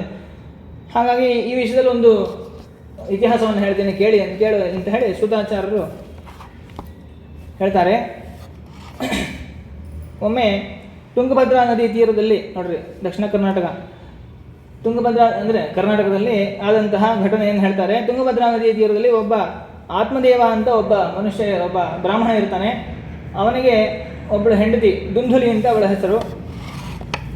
ದುಂದುಲಿ ಅವಳು ಹೇಗೆ ಅಂದರೆ ಸದಾ ಕಲಹಪ್ರಿಯಳು. ಹಾಗೆ ಇರ್ತದೆ. ಸಾಮಾನ್ಯ ಹೆಂಡತಿಯರು ತಮ್ಮ ಮಾತನ್ನೇ ಎಲ್ಲರೂ ಗಂಡಸರು ಕೇಳಬೇಕು ಅನ್ನುವಂಥ ಒಂದು ವಿಶಿಷ್ಟ ಆಗ್ರಹ ಇರುತ್ತೆ. ಅದು ಕಲಿಯುಗದಲ್ಲಿ ನಾವು ಸರ್ವೇ ಸಾಮಾನ್ಯ ಎಲ್ಲ ಮನೆಯಲ್ಲಿ ನೋಡ್ತಿರ್ತೀವಿ. ಅದು ಅಂತಹ ಸ್ವಭಾವ ಅವಳಿಗಿರುತ್ತೆ ಕಲಿಯುಗದಲ್ಲಿ ಇರೋದ್ರಿಂದ. ಮತ್ತು ಬೇರೆಯವರ ಮನೆಯ ವಿಷಯವನ್ನು ಹೆಚ್ಚು ಆಸಕ್ತಿಯಿಂದ ಕೇಳೋಳು, ಅದೇ ಮಾತಾಡೋಳು ಅಂತ ಅದನ್ನು ನಾವು ನೋಡ್ತೀವಿ. ಬೇರೆಯವ್ರ ಮನೆ ಮತ್ತು ಕಾಲ್ಪನಿಕವಾದಂತಹ ಕಥೆಗಳು, ಧಾರಾವಾಹಿಗಳು ಇವುಗಳಿಗೆ ಆಸಕ್ತಿ ಇರತಕ್ಕಂಥವ್ರು. ಆಮೇಲೆ ಆ ರೀತಿಯಾದಂಥ ದುಷ್ಟ ಸ್ವಭಾವ ಸ್ವಲ್ಪ, ಆದರೆ ಒಳ್ಳೆಯ ರೂಪವಂತಳು, ಮನೆಯಲ್ಲಿ ಗಂಡ ಎಲ್ಲ ಏನು ಬೇಕೋ ಅದೆಲ್ಲ ತಂದಿಟ್ಟಿರ್ತಿದ್ದ. ಅದಕ್ಕೆ ಹಾಗಾಗಿ ಸಂತೋಷದ ಜೀವನ ಮಾಡಿರ್ತಿದ್ರು. ಎಲ್ಲ ಸುಖ ಸೌಲಭ್ಯಗಳು ಮನೆಯಲ್ಲಿ ಇತ್ತು, ಒಂದೇ ಒಂದಿರಲಿಲ್ಲ, ಸಂತಾನ ಇರಲಿಲ್ಲ ಅವನಿಗೆ. ಹಾಗಾಗಿ ಸಂತಾನಕ್ಕೋಸ್ಕರವಾಗಿ ಏನು ಮಾಡಬೇಕು, ಪೂರ್ಣ ಅವನಿಗೆ ಎಷ್ಟು ದುಃಖ ಅಂತಂದರೆ ಬಹಳ ದುಃಖ. ಎಲ್ಲರಿಗೂ ಸಂತಾನ ಆಗ್ತಾಯಿದೆ, ನನಗೊಬ್ಬನಿಗೆ ಆಗ್ತಾ ಇಲ್ಲ, ಏನು ಮಾಡಬೇಕು ನಾನು ಅಂಥೇಳಿ ಬಹಳ ದುಃಖದಿಂದ ಅವನು ಮಾಡದೇ ಇರುವಂತಹ ವ್ರತ ಇಲ್ಲ, ನಿಯಮ ಉಪವಾಸ ಏನಿಲ್ಲ, ಎಲ್ಲವನ್ನು ಮಾಡಿರ್ತಾನೆ ಸಂತಾನಕ್ಕೋಸ್ಕರವಾಗಿ. ಏನು ಮಾಡಿದ್ರೂ ಸಂತಾನ ಆಗಿರೋದೇ ಇಲ್ಲ. ಅವನಿಗೆ ಬೇಜಾರಾಗಿ ಅರಣ್ಯಕ್ಕೆ ಹೋಗಿ ಪ್ರಾಣ ಬಿಟ್ಬಿಡೋಣ ಅಂಥೇಳಿ ಅರಣ್ಯಕ್ಕೆ ಹೋಗ್ತಾನೆ. ಹೋಗಿ ಹೋಗಿ ಹೋಗಿ ದೂರದವರೆಗೂ ನಡ್ಕೊಂಡು ಹೋಗಿ ಸುಸ್ತಾಗಿ ಒಂದು ಅಲ್ಲಿ ಸರೋವರ ಸಿಗುತ್ತೆ. ಆ ಸರೋವರದಲ್ಲಿ ನೀರು ಕುಡ್ಕೊಂಡು ಕೂತಿರ್ತಾನೆ. ಅಲ್ಲಿ ಒಬ್ಬರು ಸನ್ಯಾಸಿಗಳು ಬರ್ತಾರೆ. ಸನ್ಯಾಸಿಗಳು ಬಂದಾಗ ಅವರು ನೀರು ಕುಡ್ಕೊಂಡು ಅಲ್ಲಿ ಭಗವಂತನ ಸ್ಮರಣೆ ಮಾಡ್ತಾ ಕೂತಿರ್ತಾರೆ. ವಿರಕ್ತರಾದಂತಹ ಜ್ಞಾನಿಗಳಾದಂಥ ಸನ್ಯಾಸಿಗಳು ಅವ್ರನ್ನ ಕೇಳ್ತಾನೆ, ಸ್ವಾಮಿ ಇವನು ಅಳ್ತಾ ಇರೋದನ್ನು ಅವರು ನೋಡಿ ಕೇಳ್ತಾರೆ, ಏನಪ್ಪ ಬ್ರಾಹ್ಮಣ ಯಾಕೆ ಅಳ್ತಾ ಇದೆಯಾ ಅಂತ. ಆಗ ಆತ್ಮದೇವ ಹೇಳ್ತಾನೆ, ಸ್ವಾಮಿ ನನಗೆ ಬಹಳ ನೊಂದುಬಿಟ್ಟಿದ್ದೀನಿ ನಾನು ಜೀವನದಲ್ಲಿ. ನೋಡ್ರಿ, ಸಂತಾನ ಇಲ್ಲದೆ ಇರುವಂತಹ ಒಂದು ದುಃಖ ಎಷ್ಟು ಅವನನ್ನು ಬಾಧೆ ಮಾಡ್ತಾ ಇದೆ ಅಂತ.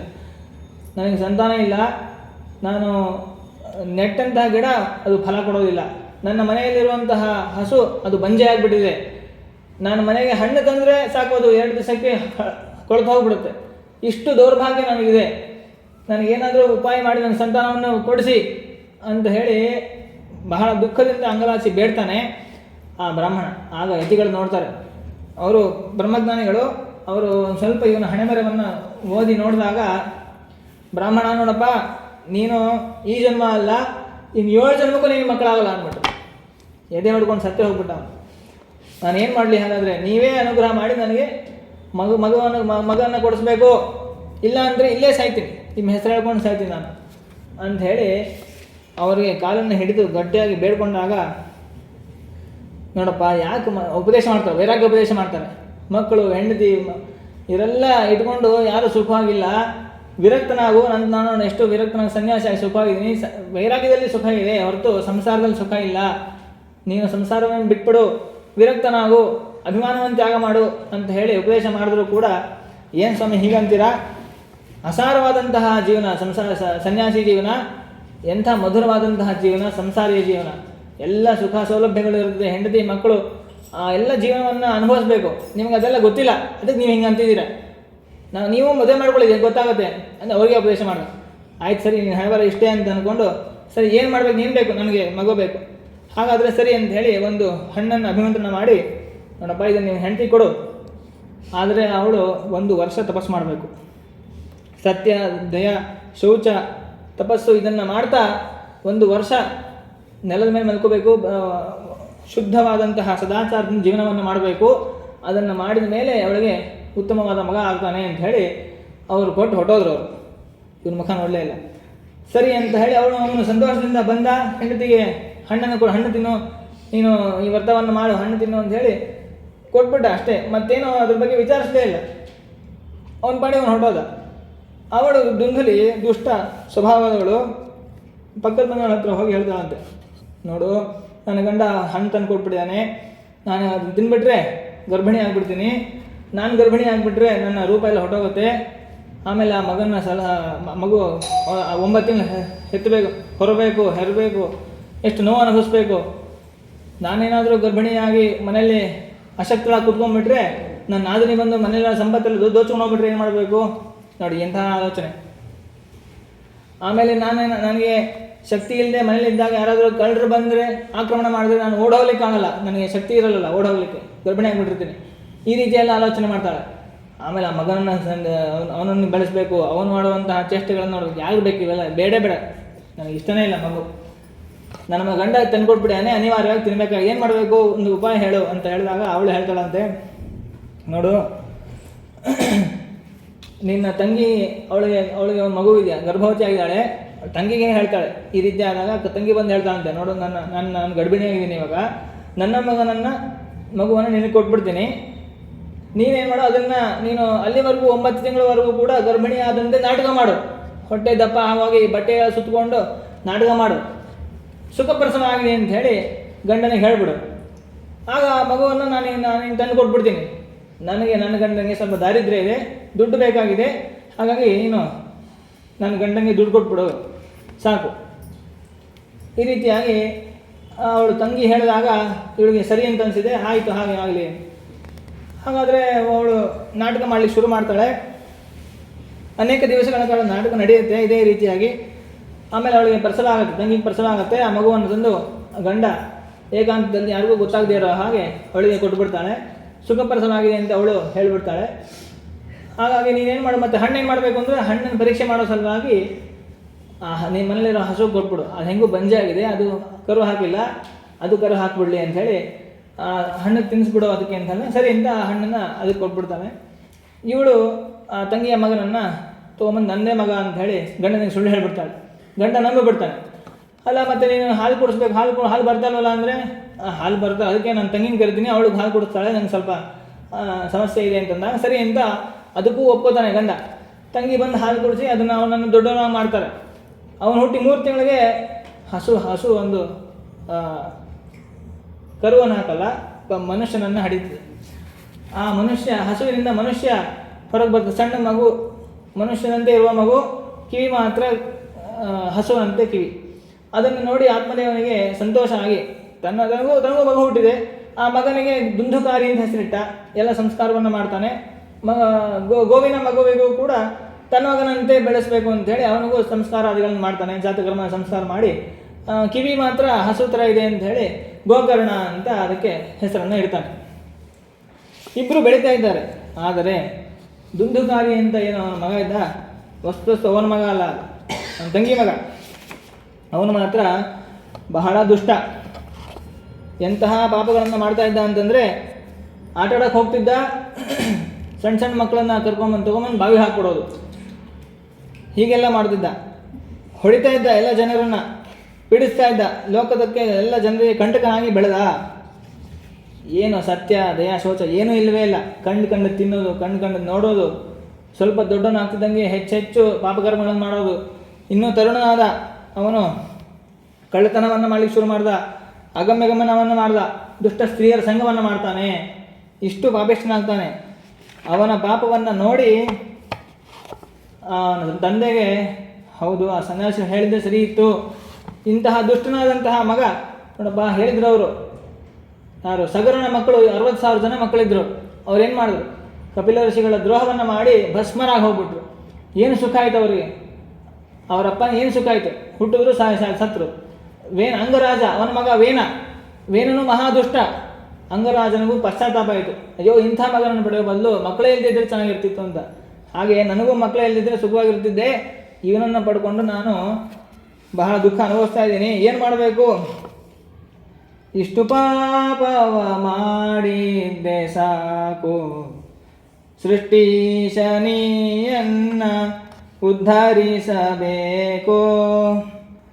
ವ್ರತನೇಮ ಉಪವಾಸ ಒಂದು ದಿನ ಮಾಡಲಿಲ್ಲ, ಅತಿಥಿಗಳಿಗನ್ನವು ನೀಡಲಿಲ್ಲ. ಶ್ರುತಿಶಾಸ್ತ್ರ ಪುರಾಣ ಕಥೆಗಳನ್ನು ಕೇಳಲಿಲ್ಲ, ವ್ಯರ್ಥವಾಗಿ ಬಹುಕಾಲ ಗತವಾಯಿತಲ್ಲ ಅಂತ ಹೇಳಿ ಆತ್ಮದೇವ ಪಶ್ಚಾತ್ತಾಪ ಪಡ್ತಾನೆ.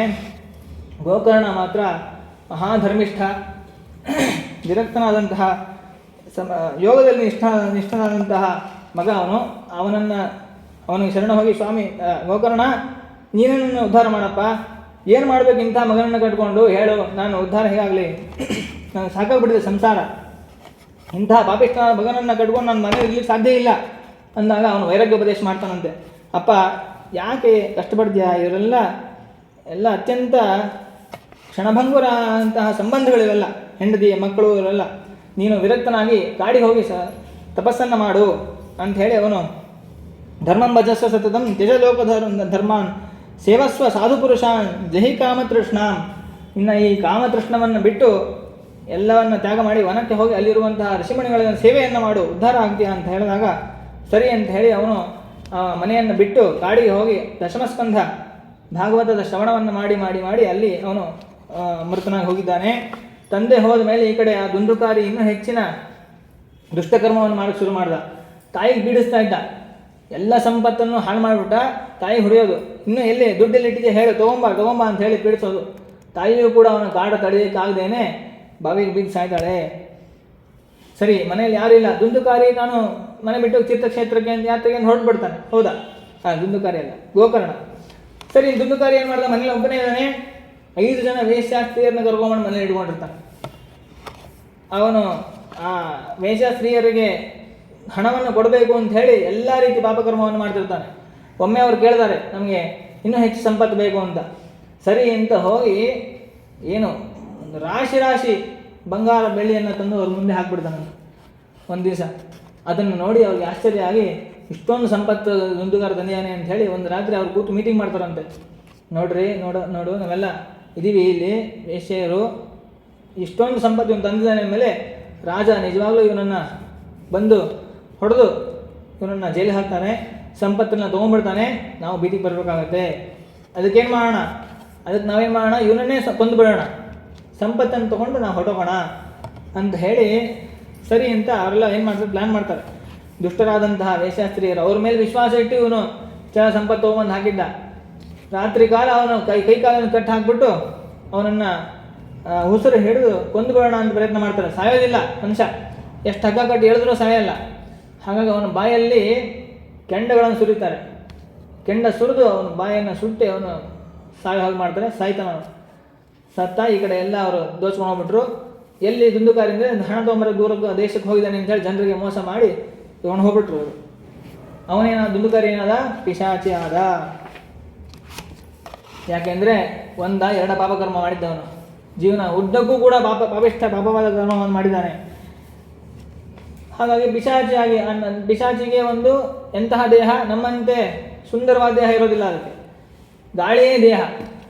ಗಾಳಿ ಶರೀರದಿಂದ ಅವನು ಓಡಾಡ್ತಿರ್ಬೇಕು. ಹಸುವೆ, ನೀರಡಿಕೆ, ಬಿಸಿಲು, ತಾಪ, ಚಳಿ ಎಲ್ಲ ಆಗ್ತಾ ಇರುತ್ತೆ. ದುಃಖ, ಪ್ರತಿಕ್ಷಣ ದುಃಖ ಆಗ್ತಾ ಇರುತ್ತೆ. ಏನು ಮಾಡೋಕ್ಕಾಗಲ್ಲ, ತಿನ್ನೋಕ್ಕಾಗಲ್ಲ, ಕುಡಿಯೋಕ್ಕಾಗಲ್ಲ. ಹಾಗಾಗಿ ಬಳಲ್ತಾ ಇದ್ದಾನೆ ಆ ಶರೀರದಲ್ಲಿ. ಗೋಕರ್ಣ ತೀರ್ಥ ಕ್ಷೇತ್ರ ಯಾತ್ರೆ ಮಾಡ್ಕೊಂಡು ಬಂದು ಹಾಗೆ ತನ್ನ ಊರಿಗೆ ಬರ್ತಾನೆ. ತನ್ನ ಊರಿಗೆ ಬಂದು ತನ್ನ ಮನೆಯೇನಿತ್ತ ಮನೆಯ ಜಗಲಿಯಲ್ಲಿ ಕೂತಿರ್ತಾನೆ. ರಾತ್ರಿ ಹೊತ್ತು ಮಲ್ಕೊಂಡು ಮತ್ತೆ ಬೇರೆ ಕಡೆ ಹೋಗೋಣ ಅಂಥೇಳಿ ಅವನ ಮನೆಗೆ ಬಂದು ಮಲ್ಕೊಂಡಿರ್ತಾನೆ. ಮಲ್ಕೊಂಡಾಗ ರಾತ್ರಿ ಹೊತ್ತು ಈ ಪಿಶಾಚಿ, ದುಂದುಕಾರಿ ಪಿಶಾಚಿಯಾಗಿರ್ತಾನ, ಅವನು ಬಂದು ಒಂದೊಂದು ಕ್ಷಣಕ್ಕೂ ಬೇರೆ ಬೇರೆ ಶರೀರವನ್ನು ಚೇಂಜ್ ಮಾಡ್ತಾ ಇದ್ದ. ಒಮ್ಮೆ ಕೋಣ ರೂಪ, ಒಮ್ಮೆ ಸಿಂಹದ ರೂಪ, ಹುಲಿಯ ರೂಪ, ಬೇರೆ ಬೇರೆ ರೂಪವನ್ನು ಕಾಣಿಸ್ತಾ ಇದ್ದ. ಒಮ್ಮೆ ಮನುಷ್ಯ ರೂಪವನ್ನು ತಗೊಂಡ. ಆತ್ಮದೇವನಿಗೆ ಯಾರು ಗೋಕರ್ಣನಿಗೆ ಭಯ ಆಗಲಿಲ್ಲ ಪಿಶಾಚಿಯನ್ನು ನೋಡಿ. ಇದು ಯಾವುದೋ ಅತೃಪ್ತ ಆತ್ಮ ಸತ್ತೋಗ್ಬಿಟ್ಟಿದೆ, ಇದಕ್ಕೆ ಒಳ್ಳೆಯ ಗತಿ ಕಾಣಿಸ್ಬೇಕು ಅಂಥೇಳಿ ವಿಚಾರ ಮಾಡಿದ. ನೋಡ್ರಿ, ಸಜ್ಜನರು, ವಿರಕ್ತರಾದವರು, ಭಗವದ್ಭಕ್ತರು, ಭಗವಂತನಲ್ಲಿ ಭಕ್ತಿ ಮಾಡುವವರಿಗೆ ಯಾವುದರ ಬಾಧೆ ಇರೋದಿಲ್ಲ, ಹೊರತು ಅವರಿಗೆ ಕರುಣೆನೇ ಇರ್ತದೆ, ಯಾವುದರಿಂದ ಭಯನೂ ಇರೋದಿಲ್ಲ. ಎಲ್ಲಿ ಭಯಗಳು ಹರಿಯ ಭಕ್ತರಿಗೆ ಇಲ್ಲ ಇದ್ದರೂ ಕಾಣೋ ಅಂಥೇಳಿ ದಾಸರು ಹೇಳಿದ ಹಾಗೆ ಹರಿಭಕ್ತರಿಗೆ ಮಾತ್ರ ಭಯ ಇರೋದಿಲ್ಲ. ಮೊದಲು ಭಯ ಹೋಗ್ತದಂತೆ ಭಗವಂತನ ಮೇಲೆ ಭಕ್ತಿ ಮಾಡಿದಾಗ. ಯಾಕೆ ಅವ್ರ ಭಯ ಬರುತ್ತೆ ಅಂದರೆ, ನಮ್ಮ ಭಯಕ್ಕೆ ಮೂಲ ಕಾರಣ ಏನು ಅಂದರೆ ಅಜ್ಞಾನ. ಇವಾಗ ತಕ್ಷಣ ಕರೆಂಟ್ ಹೋಗ್ಬಿಟ್ರೆ ಭಯ ಆಗುತ್ತೆ. ನಮ್ಮ ಮನೇಲಿ ಹೋದರೆ ಏನು ಭಯ ಆಗಲ್ಲ, ಹೊರಗಡೆ ಹೋದಾಗ ಕತ್ಲಾಗ್ಬಿಟ್ರೆ ಲೈಟ್ ಇಲ್ಲದೆ ಇದ್ದಾಗ ಭಯ ಆಗುತ್ತೆ. ಯಾಕೆಂದರೆ ಮುಂದೆ ಏನೇ ಗೊತ್ತಿಲ್ಲ, ಯಾರು ಬಂದು ಏನು ಮಾಡ್ತಾರೋ ಗೊತ್ತಾಗಲ್ಲ. ಕತ್ತಲು, ಅಜ್ಞಾನ, ಇಗ್ನರೆನ್ಸ್ ಇದೆ ನಮಗೆ, ಅದಕ್ಕೆ ಭಯ ಆಗತ್ತೆ. ಯಾರು ಭಗವದ್ಭಕ್ತರೋ, ಭಗವಂತನ ಜ್ಞಾನಿಗಳಾಗಿದವರು, ಸರ್ವತ್ರ ಭಗವಂತ ಇದ್ದಾನೆ ಅಂತ ಚಿಂತನೆ ಯಾವಾಗಲೂ ಮಾಡ್ತಿರ್ತಾರೆ. ಆದ್ದರಿಂದ ಎಲ್ಲಿ ಹೋದರೂ ಅವರಿಗೆ ಭಗವಂತನೇ ರಕ್ಷಕನಾಗಿ ನಿಂತಿರ್ತಾನೆ. ಆದ್ದರಿಂದ ಅವರಿಗೆ ಭಯ ಇರೋದಿಲ್ಲ. ಅಂತಹ ಗೋಕರ್ಣ ಇವನು, ಸರ್ವತ್ರ ಭಗವಂತನನ್ನು ಉಪಾಸನೆ ಮಾಡುವಂತಹ ಮಹಾಯೋಗಿ. ಅಂತಹ ಗೋಕರ್ಣ ಪಿಶಾಚಿ ನೋಡೋಂಗೆ ಭಯ ಆಗಲಿಲ್ಲ. ಅದೇನೋ ಮಾತಾಡಬೇಕು ಅಂತ ಅವನು ಪ್ರಯತ್ನ ಮಾಡ್ತಾ ಇದ್ದಾನೆ, ದುಂದುಕಾರಿ, ಅವನಿಗೆ ಮಾತಾಡೋಕೆ ಬರ್ತಾ ಇಲ್ಲ. ಯಾಕಂದರೆ ಅವನ ವಾಯುದೇಹ, ಮನುಷ್ಯ ದೇಹ ಅಲ್ವಲ್ಲ. ಹಾಗಾಗಿ ಆ ಗೋಕರ್ಣ ನೋಡಿದೆ, ಅವನ ತಪಸ್ಸು ಎಷ್ಟಿದೆ. ಒಂದು ಕೈ ನೀರು ತೊಗೊಂಡು ಅದ್ರ ಮೇಲೆ ಪ್ರೋಕ್ಷಣೆ ಮಾಡಿದಂತೆ. ಪ್ರೋಕ್ಷಣೆ ಮಾಡಿದಾಗ ಅವನಿಗೆ ಮಾತಾಡೋಕ್ಕೆ ಬರ್ತದೆ. ಮಾತಾಡ್ತಾನೆ, ಓ ಗೋಕರ್ಣ, ನಾನು ಯಾರು ಗೊತ್ತಾ? ನಾನು ನಿಮ್ಮ ಅಣ್ಣ ದುಂದುಕಾರಿ. ಈ ಪಿಶಾಚಿ ಜನ್ಮ ಬಂದ್ಬಿಟ್ಟಿದೆ ನನಗೆ. ಅಲ್ಲ, ನೀನು ಪಿಶಾಚಿ ಆಗಾದಿ, ನೀನು ಸತ್ಯ ಅಂತ ತಿಳ್ಕೊಂಡು ನಾನು ಗಯಾಕ್ಕೆ ಹೋದಾಗ ಗಯಾದಲ್ಲಿ ನಿನಗೆ ಪಿಂಡ ಪ್ರದಾನ ಮಾಡಿದ್ದೀನಿ, ಗಯಾ ಶ್ರಾದ್ದ ಮಾಡಿದ್ದೀನಿ ನಿನಗೋಸ್ಕರವಾಗಿ. ನಿನಗೆ ಒಳ್ಳೆ ಗತಿ ಆಗಬೇಕಾಗಿತ್ತಲ್ಲ ಅಂತಂದರೆ, ನೋಡಪ್ಪ ಗೋಕರ್ಣ, ನಾನು ಎಷ್ಟು ಪಾಪ ಮಾಡಿದ್ದೀನಿ ಗೊತ್ತಾ?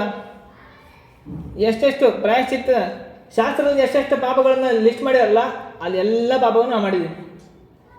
ಅಂದಮೇಲೆ ನೀನು ಒಂದಲ್ಲ 100 ಗಯಾಶ್ರಾದ್ದ ಮಾಡಿದ್ರು ನನಗೆ ಈ ಪಿಶಾಚಿ ಜನ್ಮ ಹೋಗೋದಿಲ್ಲ. ಹಾಗಾಗಿ ನನ್ನನ್ನೇನಾದರೂ ಮಾಡಿ ಉದ್ಧಾರ ಮಾಡು ಅಂತ ಅವನು ಗೋಳಾಡಿ ಬೇಡ್ಕೋತಾನೆ ತನ್ನ ತಮ್ಮನಿಗೆ. ಹೌದಾ, ಹಾಗಾದರೆ ಗಯಾಶ್ರಾದ್ದವನ್ನು ಮಾಡಿದ್ರೂ ಕೂಡ ನಿನ್ನ ಪಿಶಾಚಿ ಜನ್ಮ ಮೋಕ್ಷ ಆಗಿಲ್ಲ ಅಂದರೆ ಇನ್ನೇನು ಸತ್ಕರ್ಮ ಮಾಡಬೇಕಪ್ಪ ನಾನು, ನನಗೆ ಅದು ಗೊತ್ತಿಲ್ಲ ಅಂತ ಹೇಳಿ ಎಲ್ಲರನ್ನೂ ಕೇಳ್ತಾನೆ ಗೋಕರ್ಣ. ಯಾರಿಗೂ ಗೊತ್ತಿರೋದಿಲ್ಲ. ಸರಿ, ಯಾರಿಗೂ ಗೊತ್ತಿಲ್ಲ ಅಂದಮೇಲೆ ಸೂರ್ಯನನ್ನೇ ಕೇಳೋಣ ಅಂತ ಹೇಳಿ ಸೂರ್ಯನನ್ನು ಸ್ತಂಭನ ಮಾಡ್ತಾನೆ. ಸೂರ್ಯನ ಗತಿ, ಸೂರ್ಯ ಸಂಚಾರ ಮಾಡ್ತಾನೆ, ನಿರಂತರ ಸಂಚಾರ ಮಾಡ್ತಿರ್ತಾನೆ ಮೇರು ಪರ್ವತದ ಸುತ್ತ.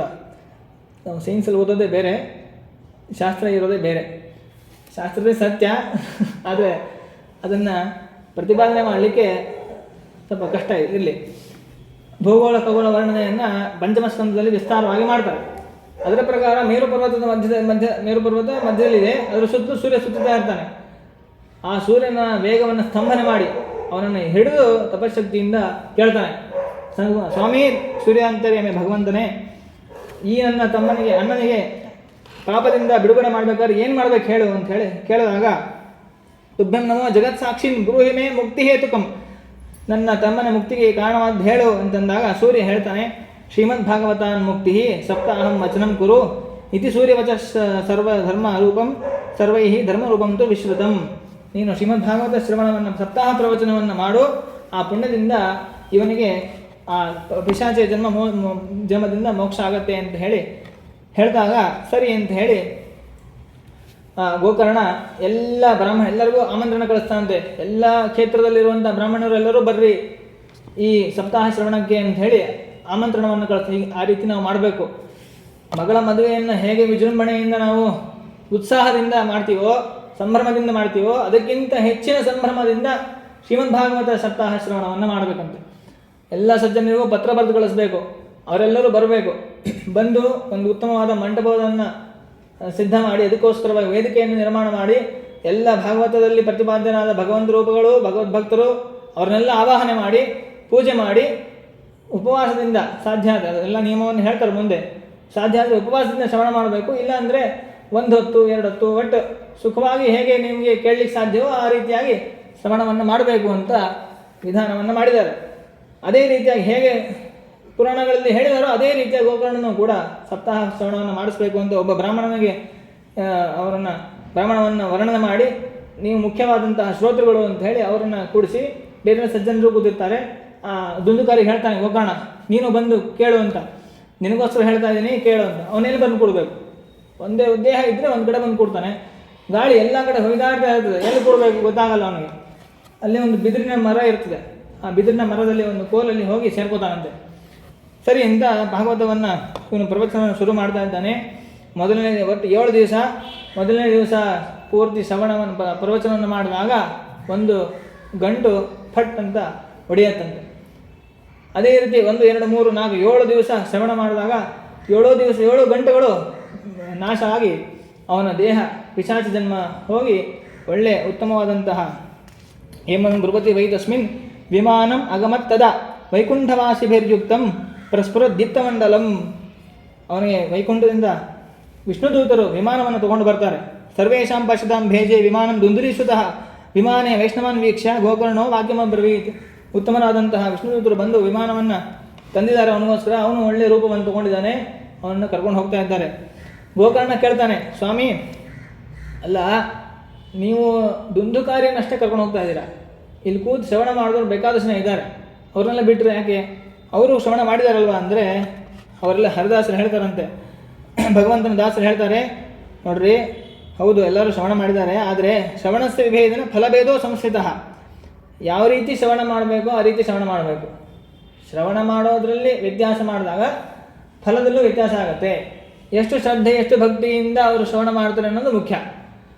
ದುಂದುಕಾರಿ ಉಪವಾಸದಿಂದ ಶ್ರವಣ ಮಾಡಿದ್ದಾನೆ 7 ದಿವಸ, ಮತ್ತು ಶ್ರವಣ ಮಾಡಿದ್ದನ್ನು ಭಕ್ತಿಯಿಂದ ಶ್ರವಣ ಮಾಡಿ ಅದನ್ನು ಅವನು ಆ ಸಪ್ತಾಹ ಮುಗಿದ ಮೇಲೆ ಒಂದೊಂದು ದಿನ ಮುಗಿದ ಮೇಲೂ ಕೂಡ ಅದನ್ನು ಪೂರ್ಣ ಮನನ ಮಾಡ್ತಿದ್ದ. ರಾತ್ರಿ ಎಲ್ಲ ಕೂತು ಅದು ಏನೇ ಹೇಳಿದ ಮನನ ಮಾಡ್ತಿದ್ದ. ಭಕ್ತಿಯಿಂದ ಶ್ರವಣ ಮಾಡಿದ್ದಾನೆ, ಉಪವಾಸ ಮಾಡಿದ್ದಾನೆ, ಮನನ ಮಾಡಿದ್ದಾನೆ. ಈ ರೀತಿಯಾಗಿ ಅವನು ಮಾಡಿದಾಗ ದೃಢವಾಗಿ ಮಾಡಿದ್ದಾನೆ. ಅದರಿಂದ ಅವನಿಗೆ ಮುಖ್ಯವಾದ ಫಲ ಆಗಿದೆ.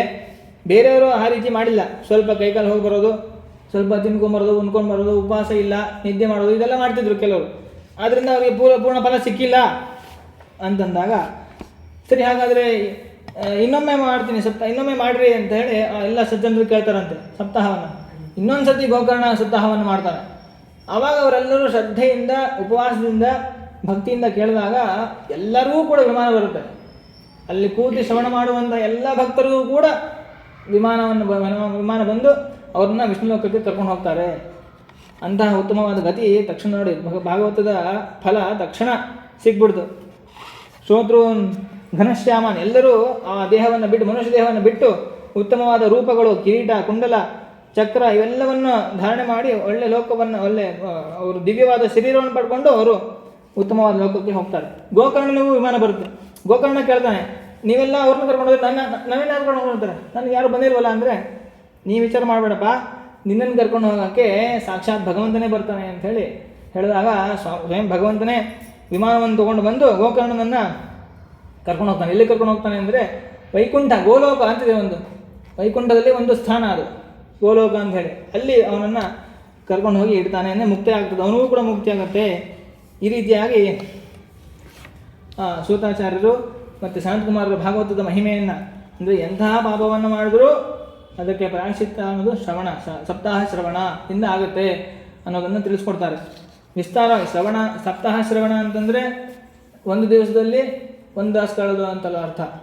ಬೆಳಗಿನಿಂದ ರಾತ್ರಿವರೆಗೂ ಕೂಡ ನಿರಂತರವಾಗಿ ಕೇಳಬೇಕು. ಎಷ್ಟಿಷ್ಟು ಭಾಗವನ್ನು ಶ್ರವಣ ಮಾಡಬೇಕು ಅಂತ ವಿಧಿ ಇದೆ ಸಪ್ತಾಹದಲ್ಲಿ. ಮೊದಲನೇ ದಿವಸ 3 ಸ್ಕಂದ, 2ನೇ ದಿವಸ ಇನ್ನೊಂದು 3 ಸ್ಕಂದ, ಈ ರೀತಿಯಾಗಿ ವಿಭಾಗ ಇದೆ. ಅಲ್ಲಿ ಆ ರೀತಿಯಾಗಿ ಶ್ರವಣವನ್ನು ಮಾಡಿದಾಗ ಅದು ಆ ಫಲ ಅನ್ನೋದು ನಮಗೆ ಸಿಗತ್ತೆ. ಹೀಗಾಗಿ ಭಾಗವತ ಶ್ರವಣಕ್ಕೆ ಅತ್ಯಂತ ಶ್ರೀಮದ್ ಭಾಗವತಾಖ್ಯೋಹಂ ಪ್ರತ್ಯಕ್ಷ ಕೃಷ್ಣ ಏವ ಹಿ ಸ್ವೀಕೃತೋಸಿ ಮಯ ನಾಥ ಮುಕ್ತ್ಯರ್ಥಂ ಭವಸಾಗರೇ. ಈ ಭವಸಾಗರ, ಈ ಒಂದು ಸಂಸಾರ ಸಾಗರದಿಂದ ನಾವು ಮುಕ್ತರಾಗಬೇಕು ಅಂತಂದರೆ ಅದಕ್ಕೆ ಮುಖ್ಯವಾದಂತಹ ಸಾಧನ ಏನು ಅಂತಂದರೆ ಶ್ರೀಮದ್ ಭಾಗವತ ಶ್ರವಣ. ನನ್ನ ಮನೋರಥವೆಲ್ಲವೂ ಕೂಡ ಸಫಲವಾಯಿತು ಅಂಥೇಳಿ ಅವರು ಸನತ್ಕುಮಾರರು ನಾರದರಿಗೆ ವಿಶೇಷವಾಗಿ ಉಪದೇಶವನ್ನು ಮಾಡ್ತಾರೆ. ಯಾರು ಕೇಳಬೇಕು, ಇದಕ್ಕೆ ಯಾರು ಅಧಿಕಾರಿಗಳು ಅಂತಂದರೆ ವಿರಕ್ತ ವೈಷ್ಣವ ವಿಪ್ರಹ ವೇದಶಾಸ್ತ್ರ ವಿಶುದ್ಧೀಕೃತ ದೃಷ್ಟಾಂತ ಕುಶಲೋ ಧೀರೋ ಭಕ್ತ ಕಾರ್ಯೋ ಅತಿ ನಿಸ್ಪೃಹ.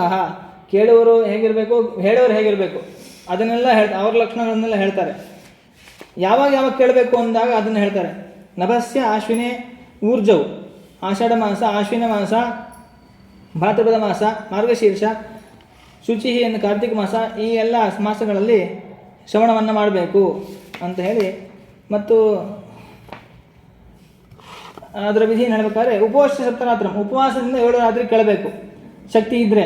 ಇಲ್ಲ ಅಂತಂದರೆ ತುಪ್ಪವನ್ನು ಕುಡಿದು ಅಥವಾ ಹಾಲನ್ನು ಕುಡಿದು ಕೇಳಬಹುದು ಸುಖವಾಗಿ, ಅಥವಾ ಫಲಹಾರ ಮಾಡ್ಬೋದು. ಅದು ಆಗಿಲ್ಲ, ಅಶಕ್ತಿ ಇದೆ ಅಂತಂದರೆ ಫಲಹಾರ ಮಾಡಿರಿ. ಏಕಭುಕ್ತಿನ ಅಥವಾ ಫಲಹಾರನೂ ನಮ್ಗೆ ಸಾಕಾಗಲ್ರಿ ಅಂತಂದರೆ ಒಮ್ಮೆ ಊಟ ಮಾಡಿ. ಸುಖ ಸಾಧ್ಯಂ ಭವೇದ್ಯತ್ತು ಕರ್ತವ್ಯಂ ಶ್ರವಣ ಆಯ್ತದೆ. ಭೋಜನ ಇಲ್ಲರಿ, ಅದು ಆಗಲ್ಲ, ಒಪ್ಪತ್ತು ಊಟ ಆಗಲ್ಲ, 2 ಹೊತ್ತು ಊಟ ಮಾಡಬೇಕು ಅಂದರೆ ಆಯಿತು, ಭೋಜನನೇ ಮಾಡಿರಿ, 2 ಹೊತ್ತು ಮಾಡಿರಿ, 3 ಹೊತ್ತು ಮಾಡಬೇಡಿ, 2 ಹೊತ್ತು ಅಷ್ಟೇ. ಯಾಕೆಂದರೆ 1 ಹೊತ್ತು ತಿಂದವನು ಯೋಗಿ, 2 ಹೊತ್ತು ತಿಂದವನು ಭೋಗಿ, 3 ಹೊತ್ತು ತಿಂದವನು ರೋಗಿ, 4 ಹೊತ್ತು ತಿಂದವನು ಎದ್ಕೊಂಡು ಹೋಗಿ ಅಂತಾನೆ. ಹಾಗಾಗಿ ಆ ಥರ ಮಾಡಬೇಡಿ, 2 ಹೊತ್ತು ಅಷ್ಟೇ ತಿನ್ನಿ. ಸುಖವಾಗಿ ಶ್ರವಣ ಮಾಡಲಿಕ್ಕೆ ಎಷ್ಟು ಬೇಕೋ ಅಷ್ಟು ಉಪವಾಸವನ್ನು ಮಾಡಿ ಶ್ರವಣವನ್ನು ಮಾಡಿ ಅಂಥೇಳಿ ಆ ಶ್ರವಣ ಮಾಡಬೇಕಾದ್ರೆ ನಿಯಮವನ್ನು ಹೇಳ್ತಾರೆ. ಬ್ರಹ್ಮಚರ್ಯದಿಂದಿರಬೇಕು, ಅಧಸ್ವಪ್ತಿ ಕೆಳಗೆ ಮಲ್ಕೋಬೇಕು, ಪತ್ರಾವಳಿಯಲ್ಲಿ ಊಟ ಮಾಡಬೇಕು, ಕಥಸಮಾಪ್ತೋ ಭುಕ್ತಿಂ ಕುರಿಯ ನಿತ್ಯಂ ಕಥಾವೃತಿ. ನೋಡ್ರಿ, ಕಾಮವನ್ನು ಬಿಡಬೇಕು, ಕ್ರೋಧವನ್ನು ಬಿಡಬೇಕು, ಮದ ಮಾನ ಮತ್ಸರ್ಯ ಲೋಭ ದಂಭ ಮೋಹ ಎಲ್ಲವನ್ನು ಬಿಟ್ಟಿರಬೇಕು. ಆ ಸಂದರ್ಭದಲ್ಲಿ ದ್ವೇಷ ಮಾಡಬಾರ್ದು, ದೂರವಾಗಿ ಬೇರೆ ಕಡೆ ದೂರ ದೇಶಕ್ಕೆ ಹೋಗಬಾರ್ದು. ವ್ರತದಿಂದ ದೀಕ್ಷಿತನಾಗಿ ಅಲ್ಲಿ ಕೂತ್ಕೊಂಡು ಅವನು ಶ್ರವಣವನ್ನು ಮಾಡಬೇಕು. ಯಾರ್ಯಾರು ಶ್ರವಣವನ್ನು ಮಾಡಬಾರ್ದು ಅಂತಂದರೆ ಅದನ್ನು ಹೇಳ್ತಾರೆ. ರಜಸ್ವಲ ಶ್ರವಣ ಮಾಡಬಾರ್ದು. ಅಂತ್ಯಜ ಅವನು ಅಂತ್ಯಜ ಬೇರೆ ಜಾತ್ಯತೀತನಾದಂತಹ ವ್ಯಕ್ತಿ ಶ್ರವಣ ಮಾಡಬಾರ್ದು. ಮಿಲೇಚ್ಛ, ಪತಿತ, ವ್ರಾತ್ಯ, ಆಮೇಲೆ ಬ್ರಾಹ್ಮಣ ದ್ವೇಷಿಯಾದವನು, ವೇದಬಾಹಿರನಾದವನು, ಇವರೆಲ್ಲರೂ ಕೂಡ ಶ್ರವಣವನ್ನು ಮಾಡಬಾರ್ದು ಅಂತಂದಾಗ ಸರಿ ಅಂತ ಅದರ ಮಹಿಮೆಯನ್ನು ಹೇಳಿ ನಾರದರು ಮತ್ತೆ ಸೂತಾಚಾರ್ಯರಿಗೆ ಸನತ್ಕುಮಾರರಿಗೆ ನಾರದರು ಧನ್ಯೋಸ್ಮಿ ಅನುಗೃಹೀತೋಸ್ಮಿ ಭವದ್ಭಿಃ ಕರುಣಾಪರೈಃ. ನಾನು ನಿಮ್ಮಂತಹ ಉತ್ತಮರಾದ ಋಷಿಗಳಿಂದ ಭಾಗವತ ಶ್ರವಣವನ್ನು ಮಾಡಿ ಧನ್ಯನಾಗಿದ್ದೇನೆ, ಅನುಗೃಹೀತನಾಗಿದ್ದೇನೆ. ಅದ್ಯಮೇ ಭಗವಾನ್ ಲಬ್ಧ ಸರ್ವಪಾಪಹರೋ ಹರಿಃ. ನನಗೆ ಈಗ ಭಗವಂತನೇ ಸಿಕ್ಕಿಬಿಟ್ಟಿದ್ದಾನೆ, ಎಲ್ಲ ಪಾಪವನ್ನು ಗಳೆಯುವಂತಹ ಭಗವಂತ. ಅದನ್ನು ನಾವು ನೀವು ಹೇಳಿದ್ರಲ್ಲ ಭಾಗವತ ಯಾರು ಕೇಳ್ಕೊಡ್ದು ಅಂತ, ಇನ್ನೊಂದ್ಸಲ ಹೇಳಿ ಯಾರು ಅಂತ ಡೀಟೇಲ್ ಹೇಳಿ. ಯಾರು ಕೇಳಿಕೊಡೋದು ಅಂತ ಹೇಳ್ತೀರ?